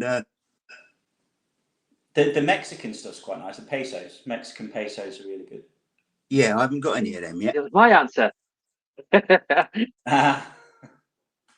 Yeah, no, you can't go wrong with American Constitutional, 90% silver, peace dollars, Morgan dollars, beautiful stuff. I was going to say, Loki, the Mexican, the pesos, absolutely stunning foreign circulating silver. I don't see loads of it available here in the UK, but they are beautiful circulating silver. There we go. Oh, look at that. That one looks in good nick as well. Yeah, that was. I think this was an eBay one, if I remember. It might be fake. I haven't tested it yet, but no, it's. Oh, get that one checked, buddy. No, it is real. It is real. Okay, that's good to know. And what about you, Andy? I know you had a slightly different answer before. Is there any difference when it comes to foreign circulated silver? Is there any coins you've picked up or that you would like? No, mate. I think I just mentioned it, didn't I? Yeah. A second ago. I can add to it. I've picked up a few South African pieces as well. But yeah, I haven't really got into it, dude. To give you an idea, I don't think you can really see them on this bloody webcam, but I've got a few pieces that I picked up on my journey through a local antiques place, just out of curiosity, just to get myself educated on some bits and pieces for my own personal collection. But yeah, it is absolutely thrown me that there is quite a bit of old silver coins from many different countries, and it could open up another, as if I need it, another avenue to look into. But I've got some bits, so that's really cool. And at some point, I'll probably take a look at it. But I've got them. The important thing for me again is I've got them. And they're going to be there. So if I can get into it, I can just got something to refer to. It didn't cost me a lot of money, and there's some great designs on some of them. As I said, like the Irish one, I thought was really cool. The Spanish one, the South African ones look pretty cool. The Canadian one looks really good. The Australian ones look really cool. But I haven't really I'm no expert. I'm no expert at anything really. But it's just, this is the beauty of silver, and whether you want to call yourself a collector, stacker, or whatever. The beauty of the hobby, whatever you want to call it, is that if you really want to just learn about money and how it's changed and how it's been used around the world, then you can see it in a physical form, and that's always a really good thing to do. You know, you can hold it and just try and relate to it and think like the South Africa ones that was used in South Africa, maybe at some point. I don't know. How did it get in the UK? I don't know. Yeah, I think that for a lot of them. How did they get here? And I will say, special mention there to Canadian, the silver Voyager dollar. That definitely deserves a mention because that is a beautiful foreign circulating silver coin. So, yeah, well mentioned, mate. And I look forward to seeing where you go and what you add. Going to skip through a few quick ones. This is specific to you, Loki, just for a bit of fun. Davinia says, Loki, please put a picture on the wall and stop the echo. I will next Yeah. time. No, I thought I'd mention that for jokes. Quick fire round, guys. What's your favourite Chinese dish from Benson? Chow mein, chicken chow mein. Okay. Well, we're very similar. I was going to say chicken chow mein as well, but Popular dish, why not? Crispy beef. Oh, crispy beef. Crispy I'm beef. going to go with the crispy duck, but also because I'm greedy, I need some salt and pepper chips, salt and pepper wings with that as well. Okay. Because I'm greedy. But yeah, Benson, really good question, mate. Appreciate the depth of that question and really making us think about the important things, eh? He's asked that because he's having a Chinese tonight. SBC says click the like button, folks. Appreciate it if you would, if you're enjoying it. He needs Where's our next? He needs another tub for his fractional silver. Who does? Andy. Yeah, Andy, you're gonna have to get another tub, mate, unless you've got one. it's not. Well, I've got 2 tubs now, but hopefully it will fill up in time. It'll fill up in time. The bloody filling up really quickly, actually, which is really cool. There you go. Gonna need a bigger tub. It's like the old Jaws quote. Now, this question from Shiny Silver is really interesting because this has never been asked by the live chat on any of my shows. So I like this, and I don't know if anyone's got a good answer. But for the panel and Craven from Shiny, do any of you own any precious stones such as diamonds, rubies, emeralds, etc.? And if not, would you buy them as an investment? Great question. I'd love to hear what you think about that, guys. That's a belter of a question. That's really good. Yeah. I have some sapphires that were passed down from family, and they're going to they'll go to my daughter. So they're not technically mine. They're sort of my daughter's at the moment, but I'm looking after them for her. So technically, yeah. Would I buy them as an investment? If I could afford them, I would absolutely buy them just to own. I don't think I would look at it as an investment, but I would definitely like to own some diamonds. I'm not too sure of because of lab diamonds, and I'm not too sure how the market's going to be affected with all the politics around diamonds at the moment and what China are doing. But I would definitely, yeah, I'd love to own some like sapphires or rubies, but I don't know where to buy them from. And I know I think you'd get like, you spend hundreds and hundreds of pounds on a stone the size of a grain of sand. So I don't know. They're quite expensive. As soon as you mentioned diamonds, I was going to say the exact same thing, mate, that you obviously, the technology nowadays, you can create a diamond in a lab. So how do you distinguish? Obviously, professionals will be able to, I assume, even still. But how do you distinguish what you're really buying? I know nothing about diamonds apart from they're shiny, they're beautiful, they're like the toughest element in the world. Is that right? Like they use diamonds on certain machinery because it can cut. Yeah. It doesn't scratch. Yeah, amazing question. But we'll move through the panel. Does anyone else have any thoughts on precious stones? Do you own any? Would you buy any? I've only got one diamond, and that's my wife. Oh, I was waiting for it. That's lovely. I should be listening as well. I'm after a Chinese on Tuesday. You might get that chow mein after all, mate. You get more than a Chinese man, mate.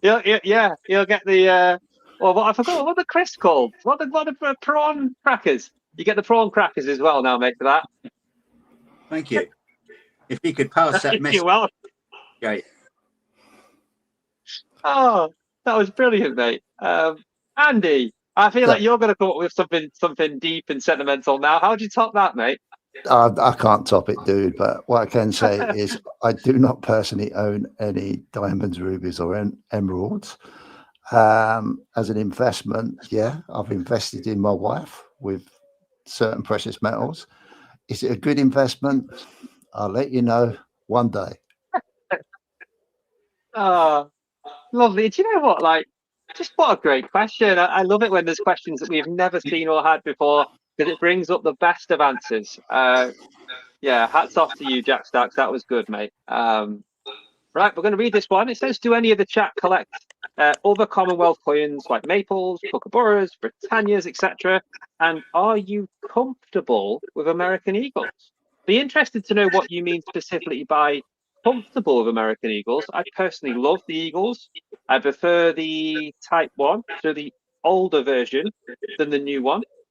And I have a preference for Britannias in the UK because of the capital gains tax exemptions. But fair to say, I like to pick up a bit of all the other countries' sovereign bullion. Yeah, for sure. What do you guys think?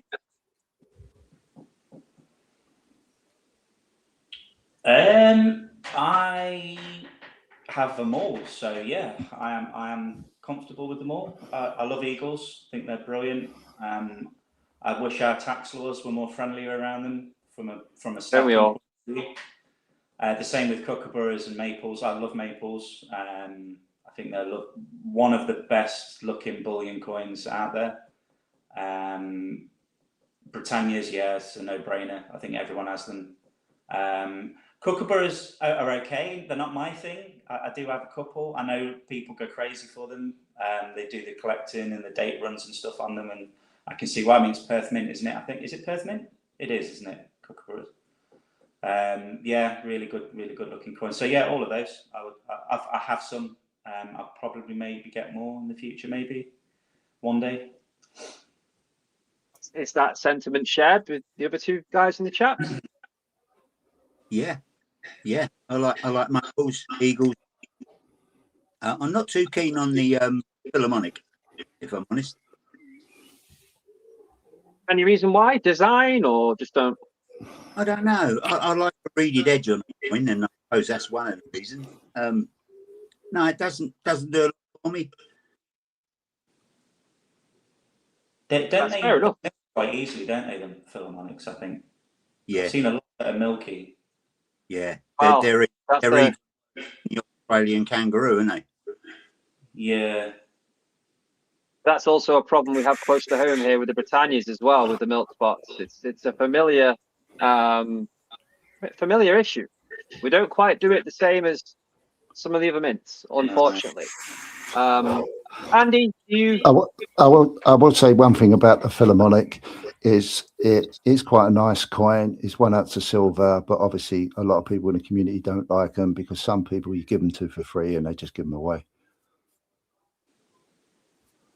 yeah, people like that are who would do such an awful thing?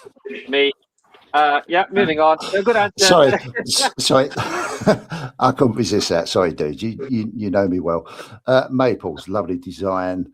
I do like them. I haven't gone mad with them. American Eagles, I am so tempted to do a date run with those, but I do too many date runs anyway. Australian Perth Mint, everyone should know that if you do follow my channel, I absolutely adore them.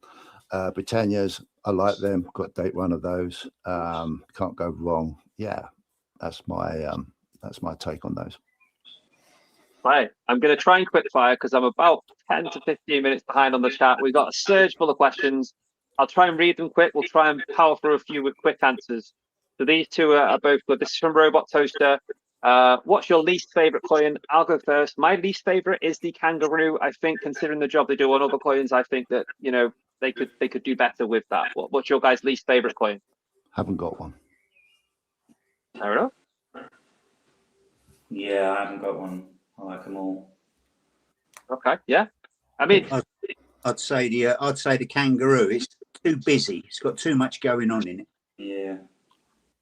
I find it quite dull. I don't think it has the same finish or shine that you see with other silver bullion coins. I guess that would be a more detailed explanation why it's my least favorite. But when you throw price in and you say, oh, actually, someone will sell it me for spot or £2-3 on the spot, then all of a sudden, that's not my least favorite coin. Love it. So there's circumstances that could change my answer for that. Next question, guys. Ian Atterbury, the sniper. Question for all. What is your guilty pleasure coin? Great question, Ian. Um, wow. I'm going to say, and I mean this with all the love in the world towards them, the Tudor Beasts, because some of the animals look ridiculous on there. They look like they've been on steroids. So, but I love them. Like I want them all. I have 5, but I want every single one. But some of them look ridiculous, like the head's on at a weird angle, or that they've been pumping iron or something like that. The lion looks ridiculous, but I can't help but like it. The dragon, I think, is great. It looks amazing, but it just looks odd. I think the animal, it just doesn't. Yeah.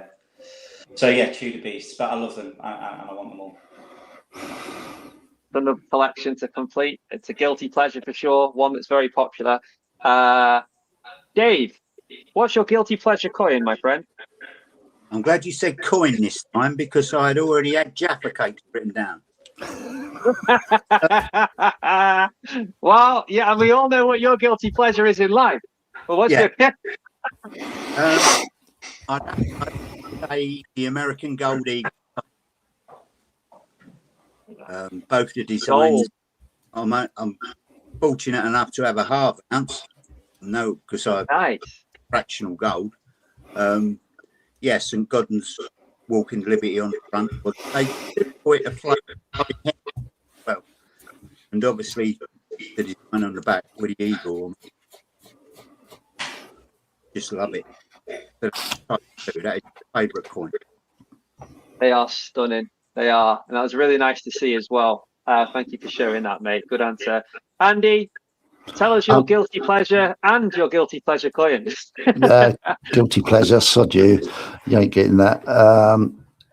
There isn't one coin. It's emus, cooks, swans, wedge-tailed eagles, anything to do with Bitcoin on a silver coin, maybe gold.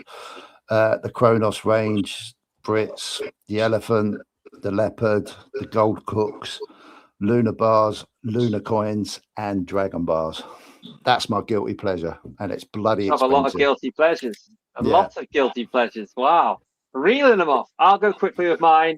Very similar. It's not one specific coin, like Andy said. Anything with Lord of the Rings on, I'm a sucker for. Great value goes out the window because the value in it for me is how happy I feel owning a collection of Lord of the Rings stuff. So there you go. Good question, Ian, and some more interesting answers. Next one. They're coming through fast now, guys. Joker's Wild, question for the panel. If you had the choice of your dream purchase, gold or silver, and money was no issue, what would you choose? A tube of gold buffaloes. Oh, that'd be nice. Yeah. I guess we could be greedy with this question and just say like the biggest gold in the world or whatever, but maybe something specific would be cool. I would get the 1 ounce gold Little John coin because that would be amazing. What would you get, Dave? A tube of American Gold Eagle type 2. Nice. Yeah. Definitely going for gold over silver with this question if money was no object. I don't blame any of us. What about you, Andy? Well, I'm gonna push the tube idea and just say a vault full of gold. A vault? Crikey. Yeah, I mean that's the question. The question led to that being a potential answer. So yeah, it would be lovely to own a vault of gold. But seriously, gold or silver, Bull Mid Phoenix. Okay, yeah. Some In a nice kilo. different answers there. In a kilo. Silver or gold? But the silver one's absolutely bloody gorgeous. Fridge full of Jaffa. Yeah, that'd be cool. We only heard a fridge full of Jaffas. The wife put it in the comments. What, a fridge full of Jaffas? I need to catch up a little bit, Dave, so I'm not seeing the up-to-date chat because I'm still respectfully going through the questions in the order. like I always do for this section. So I'll keep going through. We will get there, guys. More questions on the way. Crispy, shiny things. At this point in your journeys, would you buy a £100 Roman coin for fun or a fractional sov?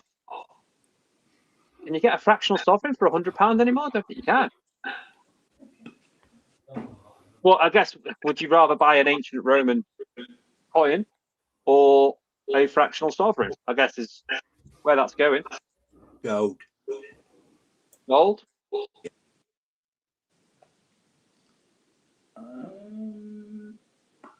I have an ancient Roman coin and I do love it. I'd probably, I'd want to own multiple sovs. An ancient Roman coin is something I've got one off and I'm happy with that. I don't plan to get more. Whereas sovereigns, I want to keep picking up more. So I'd have to be biased and say sovereign for me or a fractional sov. Yeah, I'm going to go sov, I think. Roman coin. Is that because you'd like to own one because it's different, or what No, reason? I've got 6, and they're just, again, it's a lovely talking point. It's whenever the kids are here, and hopefully my grandchildren, well, my grandson, when he understands a little bit more, you can pull these things out and you're just having a chat about stuff, and you can actually put, this was what for the people were using 2,000 odd years ago, and so that's really cool. So it'd be nice to add another one to that, I suppose. It's Good the story talking point. behind the coin, isn't it? Yeah, absolutely. Yeah. Not just the metal. I like that. Good angle. Nerd UK, question for the panel and Craven. This is another food one, guys. We do get them on this show. What's your favorite biscuit for dunking? Great question. Plain digestive. Plain digestive. I think I know what Dave's going to say. Jaffa cake. Yeah, but I mean, a Jaffa cake. Do you dunk a Jaffa cake in your brew, your hot drink? Depends on the paste. I put my Jaffa cakes in the fridge. Yeah, that's a good shout. Go on, Loki. Hobnob, chocolate hobnob all the way. Good old hobnob, yeah, chocolate. I'm going to go out there and say a good old chocolate malted milk. Lovely, lovely to dunk in a hot drink. It really is. And what is it with this show attracting questions about food? I think it's partly my fault. I always talk about food. Here we go. Next question. Look what we've done. Favorite cheese? I like Wensleydale, cranberry Wensleydale. What about you guys? Stilton. Stilton. Andy, what do you like? Red Leicester. Red Leicester. Honestly, yeah, yeah. That's solid cheese. Dave? Any mature cheddar. Any mature cheddar. Well, be a strong one. We've established our favourite coins. We've established our favourite cheese. That's what this Sundays are all about. Question for CPM from Electric Bloke. Is there any reason behind your brewery/distillery black backdrop? No particular reason. It's probably from my Whiskey Wednesday days. I used to use that on as a backdrop, the whiskey thing, distillery, and it's coming back as bench talk Wednesday, Saturday, live, all sorts of stuff. Maybe I'll mention it a bit later. Don't know. I'll come back to you on that and see what you'll give us towards the end, mate. Up to you. John Clayton, hey Craven, have you got any coins with a spider on? No, don't start this, guys. Can we have 1 week where people don't mention a spider on my show, please? And don't get Dave started either, because he always says there's a spider on the door. Don't do it. Right, next one. Stop it. Silver Serpents, question for the panel. Do you like reverse proof silver coins and bullion?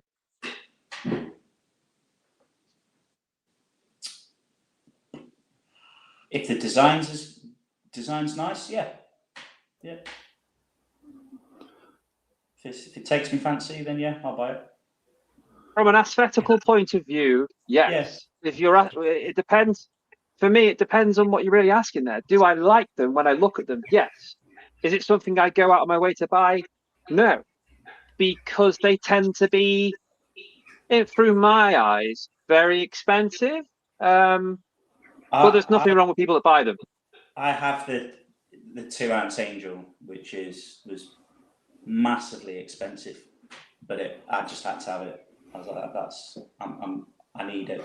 It was one of those where we were talking earlier about sticking to your budget, and I'm going to come across as a hypocrite now because I didn't stick to my budget. I absolutely went over to get it.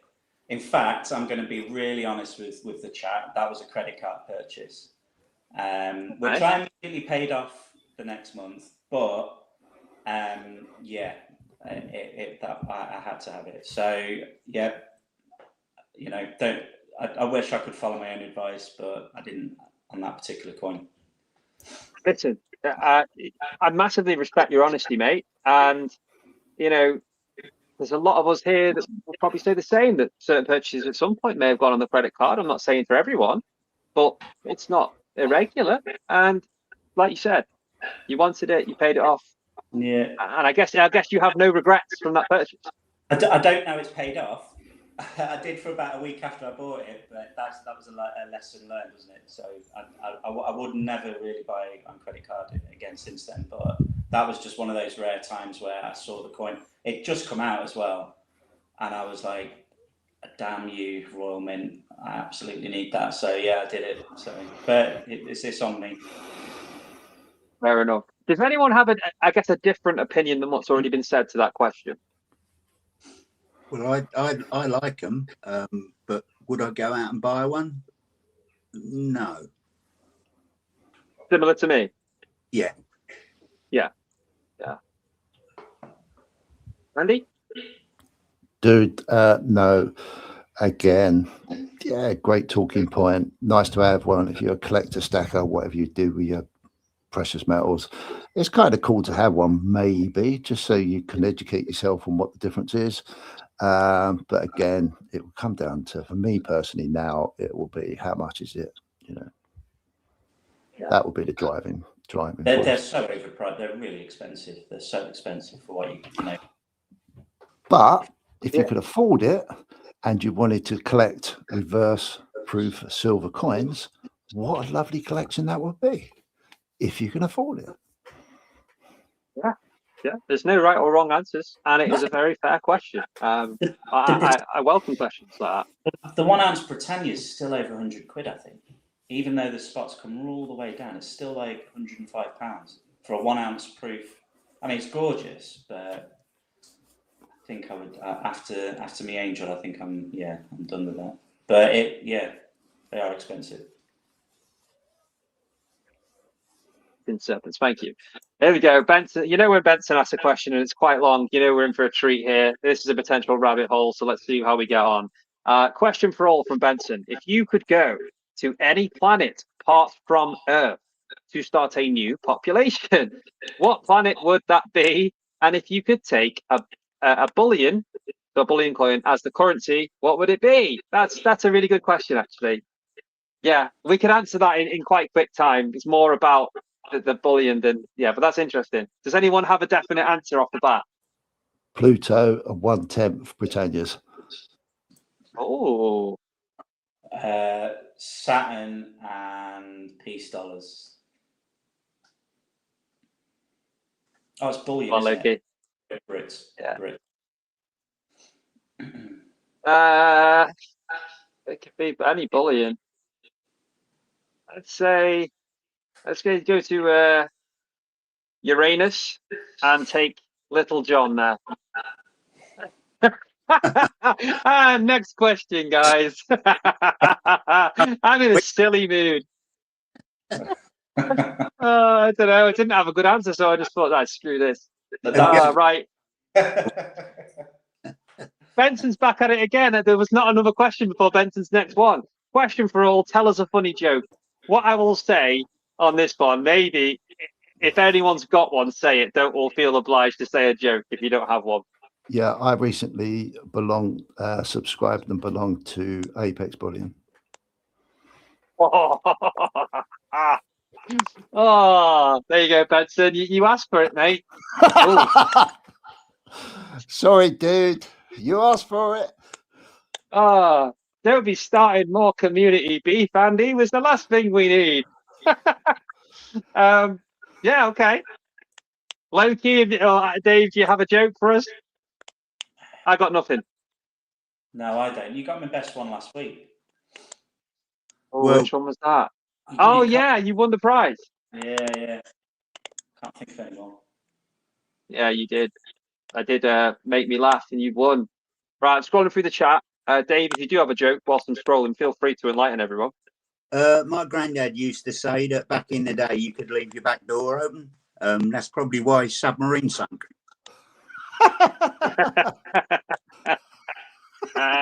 Do you know what that is? The definition of a dad joke, and I love it. Right, we're back to bullying questions. Thanks for that, Benson. Bullion on a budget, great name, mate. Thanks for the question. Do you all prefer BU clean, pristine pieces or toned? I prefer clean, shiny pieces overall. What about you guys? Bit of both. If you had to pick one, Is this for numismatics or bullion? BU, Bullion. Oh, bullion, BU. Yeah, clean. Very clean.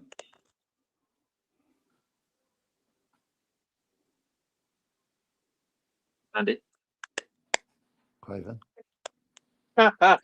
What's your answer? Sorry, mate. I'm playing. Dude, the whiskey's kicking in, obviously. Clean, definitely. But I must admit, I've got a couple of tone pieces and they do look absolutely lovely. But I would probably have anxiety if all my silver was to be too toned. It really would. Silver Eagles look good toned. But Yeah.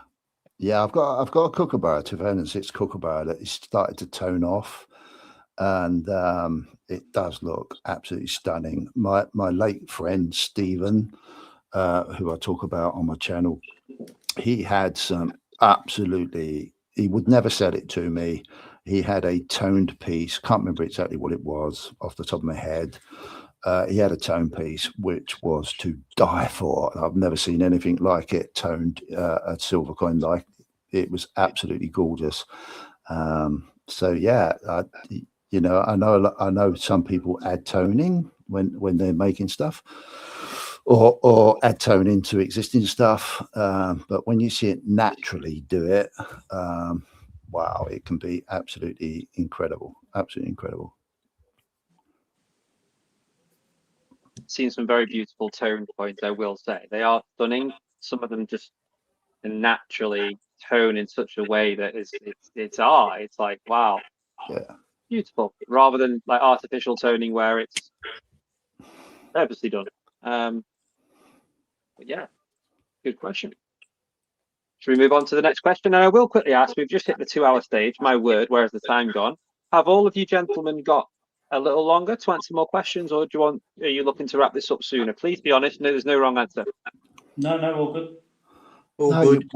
you paid us for 3 hours, dude. So we've got to stay for the 3 hours. £1.50.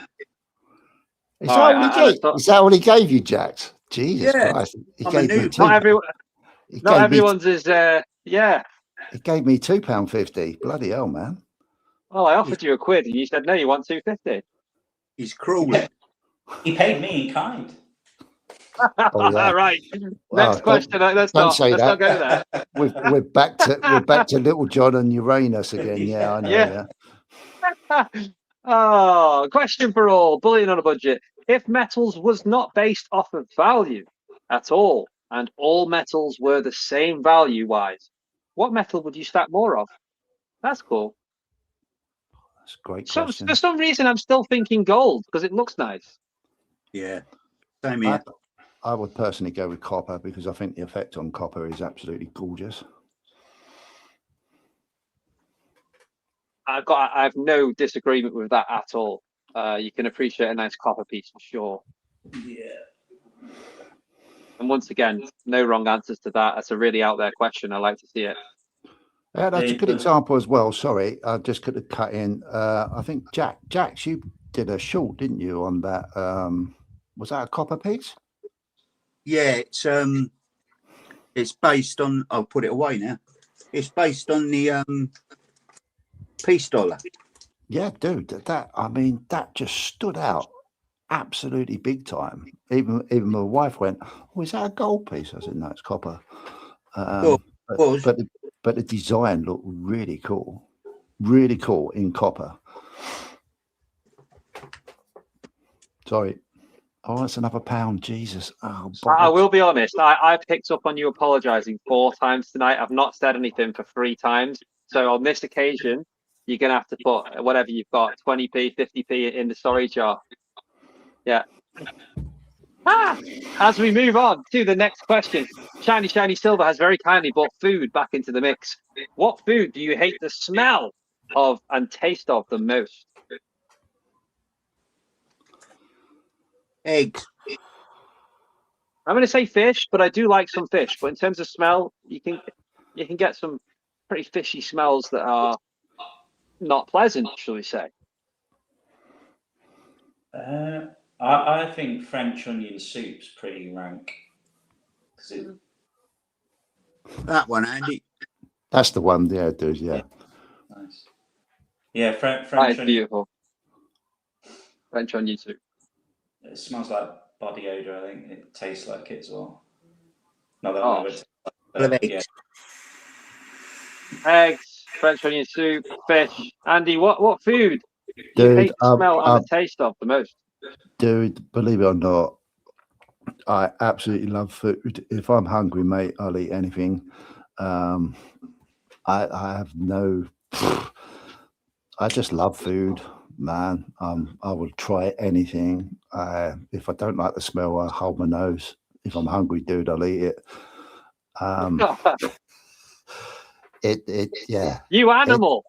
Yeah, big time. Absolutely big time. Human dustbin. All my kids call me, a human dustbin and a finisher, because whatever's on my plate is always clean at the end of it.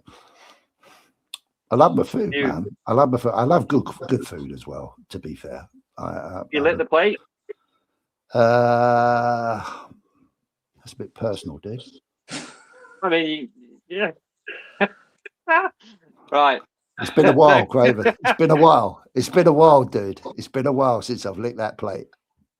Oh, but again, I just held my nose, so that's fine. There we go. Question for the panel. Loki, stop laughing, dude.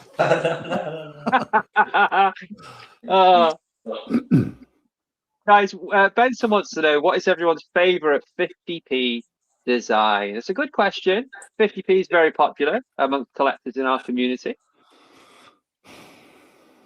I don't really know any. Not really a 50p expert in any way. This is mine. I was going to ask, did you pick them up? I got all of them. Every single one. I got all of them. Every single one. Yeah, Lord of the Rings. There's 6 more to come as well by the Royal Mint. Absolutely beautiful.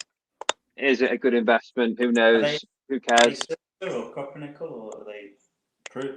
Well, the different variants. You can get the standard copper nickel ones, and you can also get, there is a silver proof version which comes in an acrylic box, which also has the colorized 1 ring. Nice. That would be mine. He bought that with our appearance money. That's why we only got a couple of quid. Oh, for God's sake. Yeah, I didn't realise that. Yeah. Because originally, when he first started to say, like, will you come on my channel? Please come on my channel. I really need people to come on my channel. So I said, okay, do, but my time is quite expensive. And he said, oh, I'll pay you whatever. And he said, he was talking about 50 quid an appearance. And I said, okay, is that an hour? And he said, oh, come on, for God's sake. I can only afford 3 hours. And I said, okay, yeah, 50 quid's fine. But then that just dropped out to nothing. And now I know where he spends that money. Got to do what you got to do, It's all part of the hustle. It is what it is, Absolutely. 50p wise, oh God, man. For me personally, I don't know. I mean, Benson's 50p collection. If anyone doesn't know it, you need to go and have a look at Benson's channel, because his 50p collection is incredibly unreal. You name it, the fella's got it. For me personally, I can't put. I can't. I mean, I've got suckered into buying the bloody is it Beatrix Potter, and some other pieces for my grandchildren, which all sit in a safe place for hopefully they can appreciate them one day. I haven't personally got a favourite, although I am, because of Benson and because of people like collecting them, I'm always searching for a change, always looking for something different. That'll be a nice surprise for sure. Benson's collection is pretty impressive, Woody, old 50p. But my favourite design would be Sherlock Holmes. Sherlock Holmes. Yeah, nice. Did we get one off you, Lukey? I'm not a 50. I will say though, I'm a big Lord of the Rings fan. So I'm going to go with Lord of the Rings purely. Yes. Yes. No, I love that. So there's whatever the question is, if Lord of the Rings is your answer, it's the right answer. Yeah. Love that. I'm with you now. Nerd. Come on. Stop it. You guys are going to make me go insane. Question for Craven. Have you got a big enough shoe to sort that spider out that's on the wall behind you? There's no spider. Guys. I don't think there is. And then that comment was put twice. I'm going to try and whisper a few more. These are not... The variety of questions this evening is interesting, as it always is. And I'll respectfully read them out. But this is the next question. Question for the panel and you, Craven. Who's your favourite Spider-Man? Sorry to disappoint you with this answer. Never been huge on Spider-Man. I just never paid that much attention to it. I'm sorry. I don't mean to disrespect any Spider-Man fans, but couldn't really answer that. No, never really followed it. For me personally, it was when I was watching the comic version, the cartoon version when I was a kid. Loved it, absolutely loved it. But I know there's been some recent films and whatever, but my kids would answer that better than me. But yeah, I remember Spider-Man as a kid. Jesus Christ, it was crazy, man. Absolutely crazy. Before I read that, I clicked on it too soon by accident. Are you a Spider-Man fan? Yeah, I like Tobey Maguire ones actually, if I'm honest. But then I Was he the first one? Yeah, I like them. I thought he did it. Yeah, he did a good job. Yeah. And who was the... I know now it's the younger guy, Tom Holland. Trying to think who the other one was. Oh, Andy Garfield. Yeah. I know. I don't think it's been a bad one. I'd be trying to think how many there were to choose from, that's all. But yeah. I did see this is in what we were talking about before. Send little John to Uranus, and SBC says Uranus is a gas giant, Craven. Yes, it is. For sure. Little John doesn't want to travel there, he told me. Have we got any more questions, guys? See, you've done quite well, guys. Answered a lot of questions. I'm just scrolling through. Here we go. What's this? Oh, I thought I found one that wasn't spider related. Question for Craven: if there was a spider on your spaceship on your way to Uranus, would you talk to it? Yes. I suppose I would. Bit of company on my travels to Uranus. Oh, I wish I never answered that question with that. Now I'm catching up with the chat, and it's showing. Question on Stacker's social cleaning. Have I done the right thing? I already know the answer is no. Question on Stacker's social cleaning. Have I done the right thing? I already know the answer is no. I don't quite understand the question. Sorry. Does anyone else have a take on that? Am I misreading it? I'm not quite sure what the question is. No? I understand it. It has a question on cleaning silver Bullion, whatever, come up, I presume, on Stacker Social, and is this person querying, have they tried it? Have they done the right thing? And they already know the answer is no. So maybe they tried it and then thought, oh shit, what have I done? Dude, my aspect on cleaning,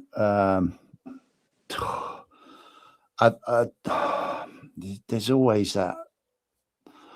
Do you think that you're going to affect the value? And this goes with anything. It could go with Pokemon cards or whatever, any sort of collectibles that you collect.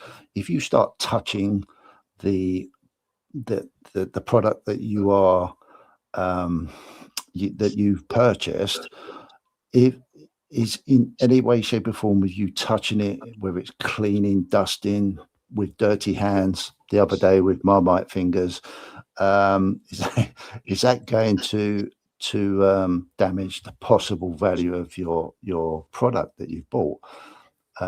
Probably.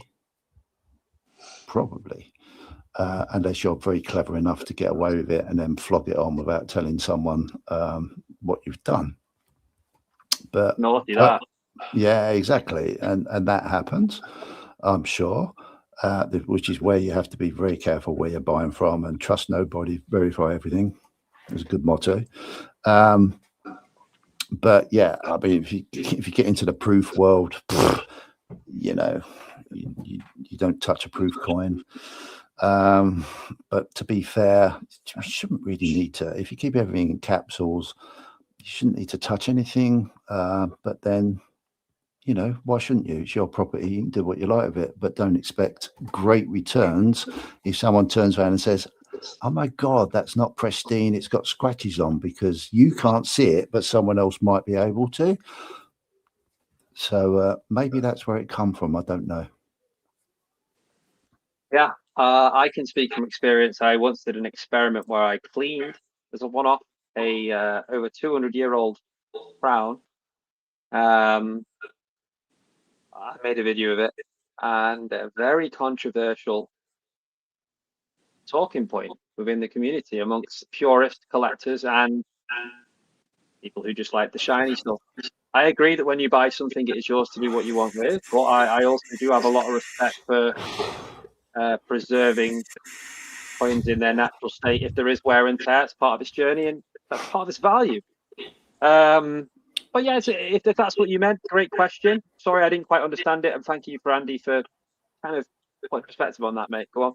Yeah, I did. I mean, I don't know where that question come from. It's trying to interpretate how that come across. But I will turn around and say the flip side of it is people will make money out of the content of doing it. So you have to be careful what you believe, and it gets back to the narrative thing. You know, you have to be careful. Just be careful what you're watching, what you're seeing. What's the purpose of why someone's done it? If they've done it, if they've used this, they've used that. It's content, for God's sake, man. It's just content. Do your research. Do your research before you sod up. Your time and energy is bloody important. You go out, you work bloody hard. Whatever you do to get your fiat currency, then you convert it into something. So bloody look after it and don't be stupid. Well said. Moving on with the questions. Joker's Wild says, what do the panel think about the hysteria regarding the nickel fake 1 ounce silver Britannias and the selling on auction websites for in excess of 1,700 quid? Wow. I'm sure a lot of you guys in the audience have heard about the mistake that was made, an accident, Royal Mint, whereby I'm not sure how many, but there were fake Britannias shipped out. And that was noticed, picked up, checked by Chards, who brought it to the public's attention, and you know, whatever, it's been dealt with internally. But those same coins, they're fakes. They're not even worth technically the same as an ounce of silver. And that's what they're selling for. Who's buying that for 1,700? What do you guys think about that? I think that's ridiculous.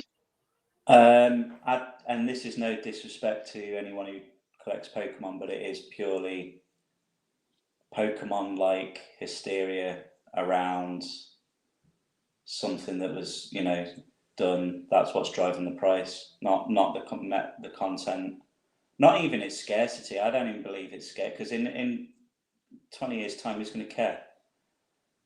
Like, it's not like this is a crown or a florin or something that's even a Carson. You look at Carson, the CC Morgan dollar, for example. Now, there's a reason why that price is so high, because of the history behind it, scarcity, the reasons for it, scarcity, things like that. This was a cock up by a Royal Mint, and I do think that it's just hysteria driving the price. Now, if you want to spend the money and buy it, maybe it will retain its value. Maybe then fair play. Like, it's your money, do what you like with it. I'm not going to judge for doing it.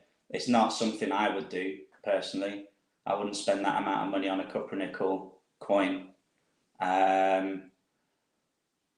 Yeah, for me, it's a no. I don't get it, but I'm not judging anyone who would do that. And maybe they will make money from it in the future. Maybe these mistakes from the mints do retain certain value over time.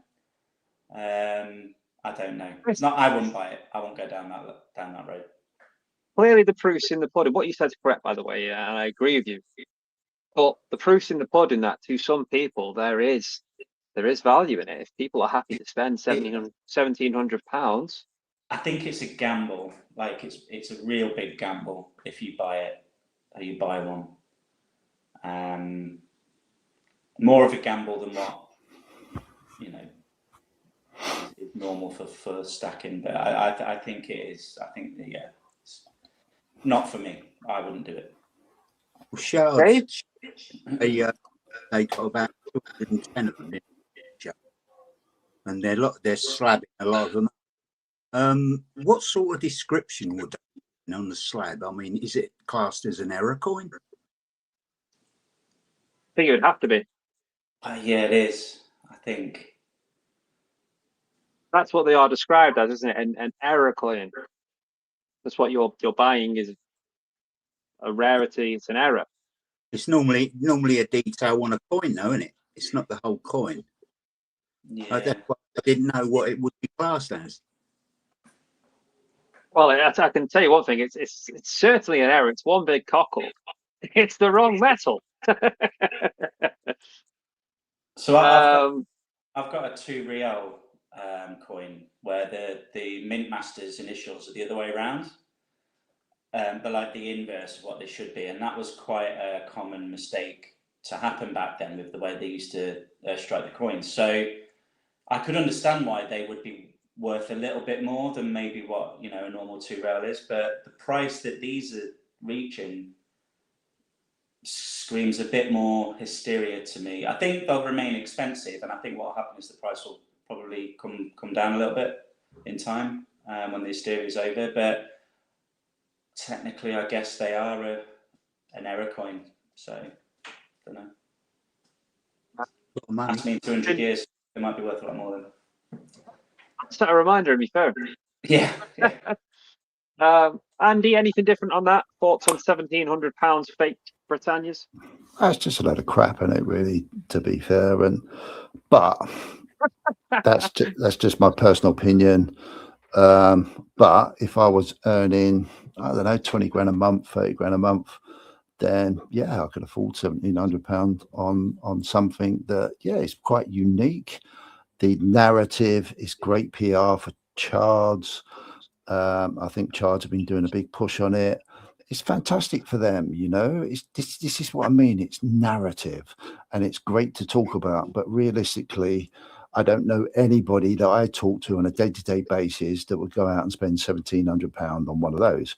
So it's a unique market. It's a great talking point, but is it reality to most of us? No, it isn't. And anyone that says it is, fantastic, fair play, fill your boots, spend your money as you wish.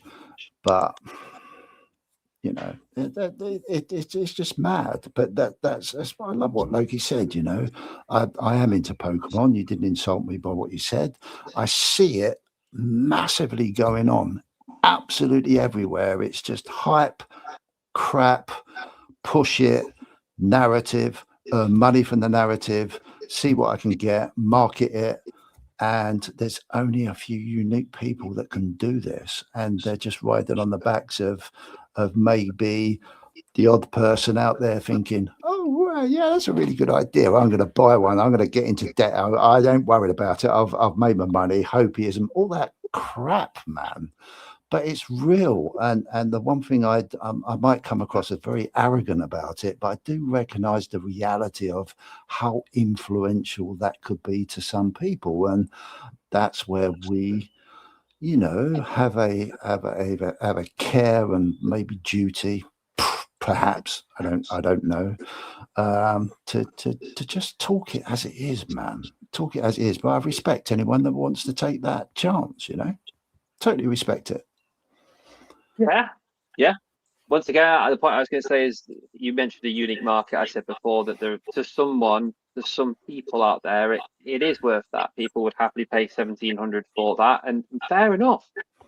But it is a great talking point and a really relevant and good question. But I would like to move on. I'd like to go through a few more questions before I come back to you guys and do a little bit before the end of the show. So we'll maybe get a few more questions in. We'll see how it goes, and then I'll move towards closing this up. And make sure you have a think as well, guys, because before the end of the show, I'm going to be asking all three of you, Andy, Loki, Dave, for a question for next week's special guest. But this is a good question. If you have an answer for this, that'll be great. Silver Serpents, for the panel, is there one purchase that you had the funds to make, but delayed for some reason and then regretted not buying? That's a cool question.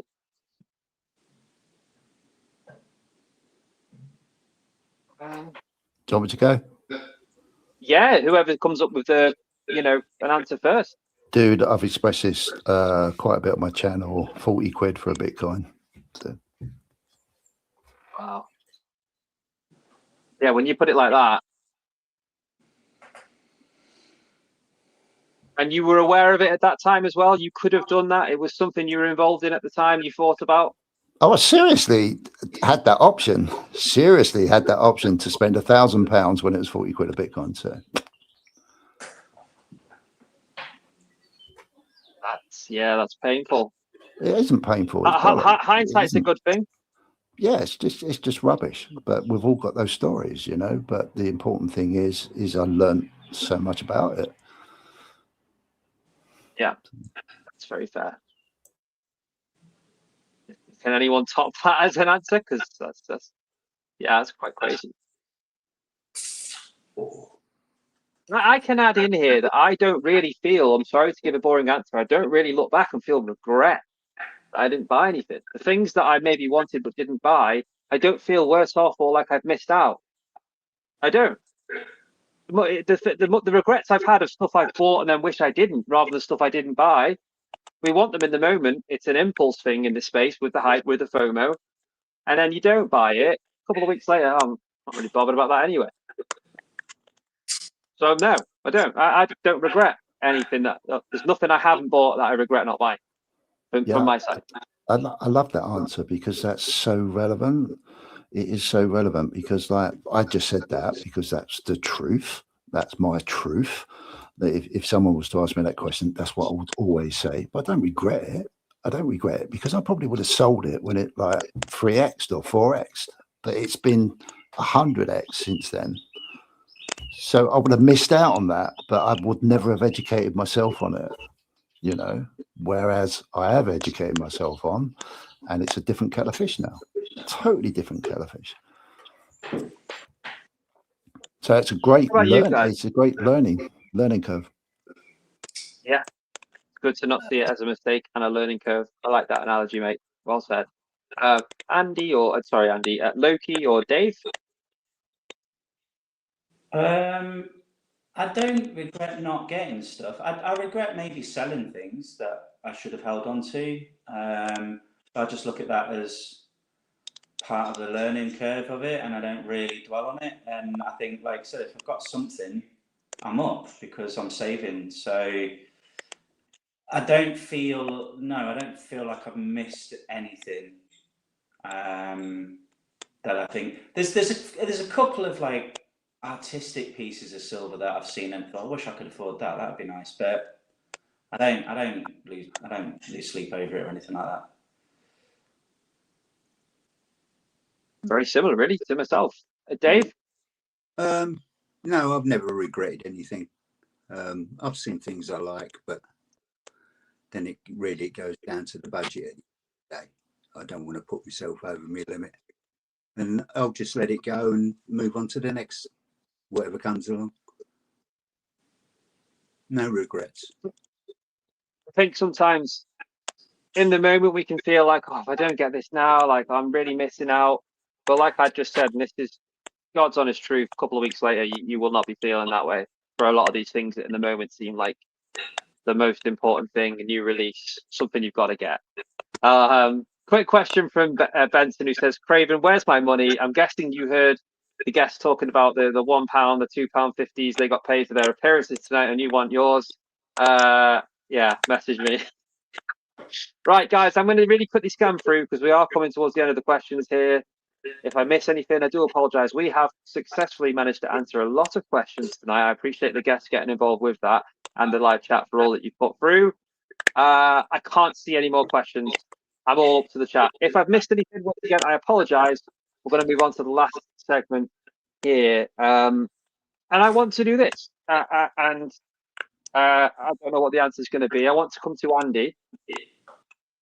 And I would simply, you look shocked. We briefly, before Andy, very briefly, you mentioned bench talk. You said Wednesday. You also said another day. We were busy in questions at the time, and it's up to you whether you want to elaborate. I just thought I'd come back to that now as we end this podcast and ask, could you tell us any more? Yeah, dude, I was just thinking about my question for your guest next week. So that's why I was like a little bit shocked. Yeah. I was just That'll be right at the end. I was trying to write something down, trying to think about it. Okay, dude, thank you very much.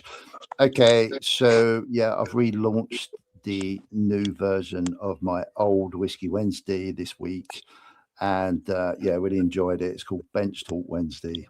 No, it's not. It's called Wednesday Bench Talk. Excuse me, I've had a few too many whiskies tonight. Yeah, really enjoyed it. It's something I've been wanting to do for a long time. It's a space where I tried desperately to try and come from a good space and just talk about the stuff that a lot of people don't really want to talk about after time. But the exciting thing is that started, and the first episode come out last week, and yeah, we're going to do a live. But even Craven doesn't know how that live is going to come across, because I've got a really good idea with that, and it's going to come out next Saturday. So watch this space if you want to. Watch my channel. You'll get an update during the week.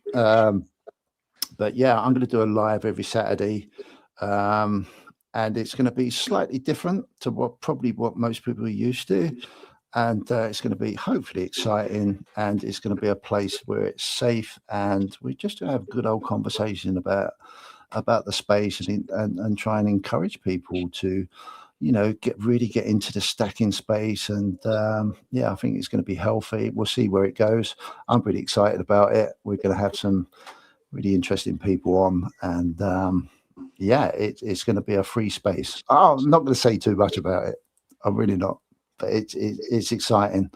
And if anyone could, wants to follow the stacking thing that I'm doing, the stacking challenge has been really cool for me, because you go out, you set a goal and you set an idea, and you kind of think you know how it's going to go, but it's just gone totally different, which is really exciting.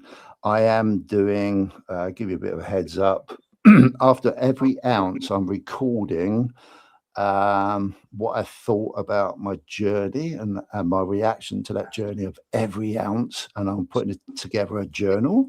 So when I get to the end of it, you'll see the warts and all Andy's views on how I perceived that journey. So that's really cool and interesting. It's yes, it's I'm trying to be creative and trying to bring some some new old blood back into the stacking scene. So yeah, if you're interested, follow it up. Sounds to me like Saturdays are going to get entertaining very, very soon. I cannot wait for that. They'll be entertaining, dude. That's for sure. Yeah. I for one, am very much looking forward to that. Don't forget, guys, the special guests this evening will be tagged in the description. They were not tagged prior because I didn't want to reveal who the mystery guests were. So, last couple of things. Thank you to all of you for coming on tonight. I do have one, or technically two, questions for you all before we end this. The first one being, please, could I ask you all very kindly for a question? It could be about anything, doesn't have to be stacking related. But you guys are sort of thrown under the bus this evening with a question of which YouTube channels you like and dislike the most in this space. So this is your opportunity to ask next week's guest, something very spicy or something very nice. Entirely up to you. Does anyone have a question for me that I can ask next week's guest? Yeah. Go on, Dave. Right. I'd like the guest to be asked, have you ever bought your partner any precious metals that doesn't include jewellery? Good question. Don't think we've ever had that before. Have you ever asked your partner, have you ever bought your partner any precious metals doesn't include jewellery? Yeah? Yeah. Okay, I'll be sure to ask that one. Loki, do you have a question I can ask next week's guest? Yeah. If you won the lottery,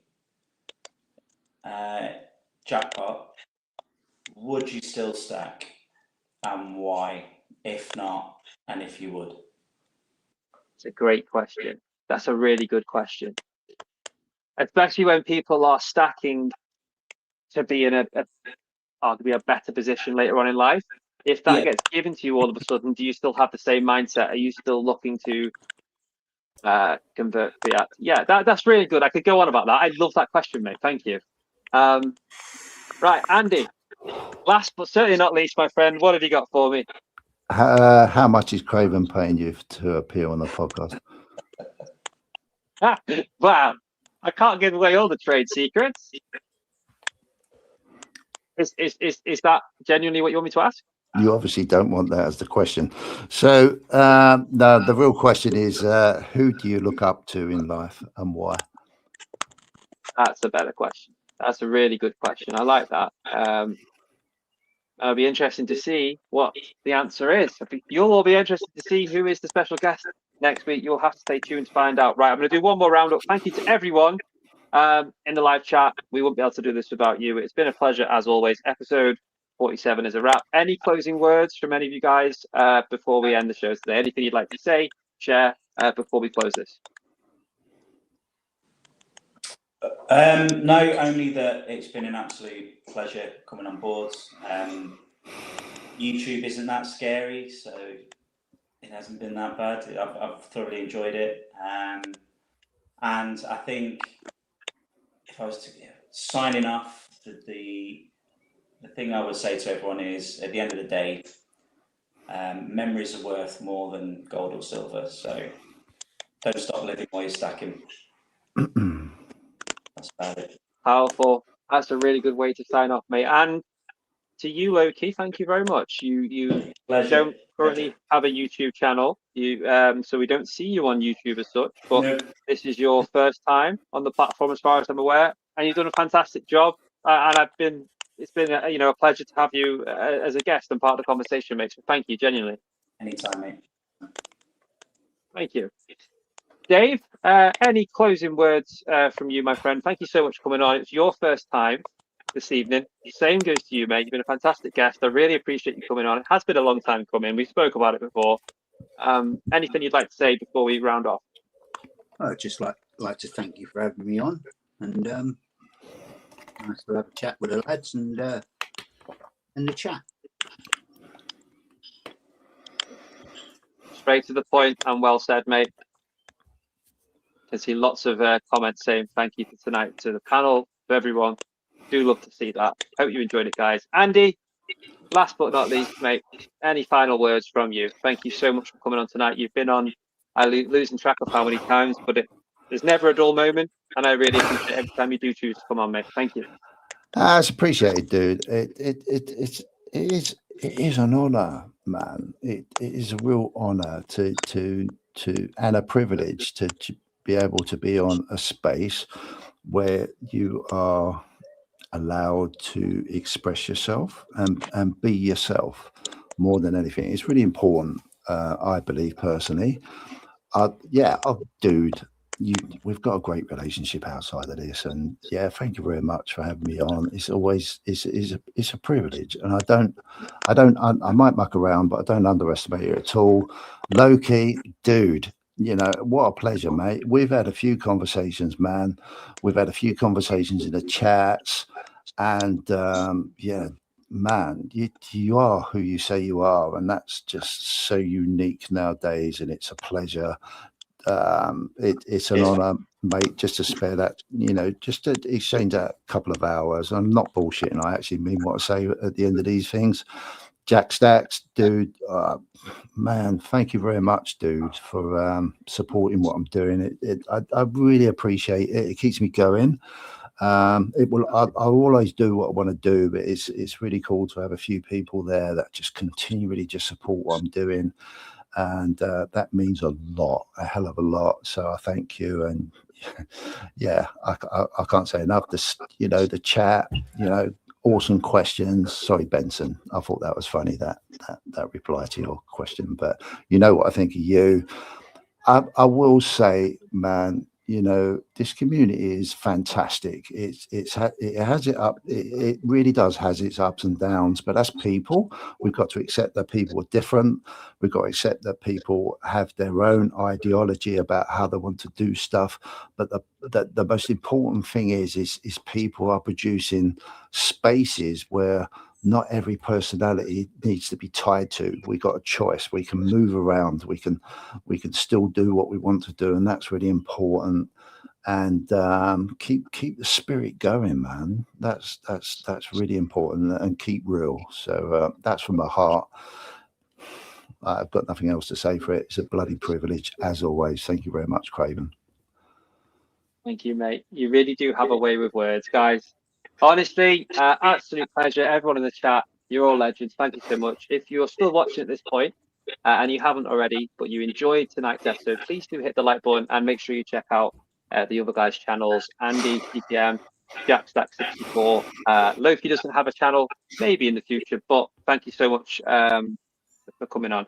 So on that note, guys, it's been a pleasure. I hope you take some good momentum into next week. Go and smash your goals. Have a good week, and we will be back here at the same time next Sunday, 7 p.m. We will go live again with another special guest. We'll have a good old chin wag. But on that note, thank you so much for watching, and I will see you in the next one. Goodbye.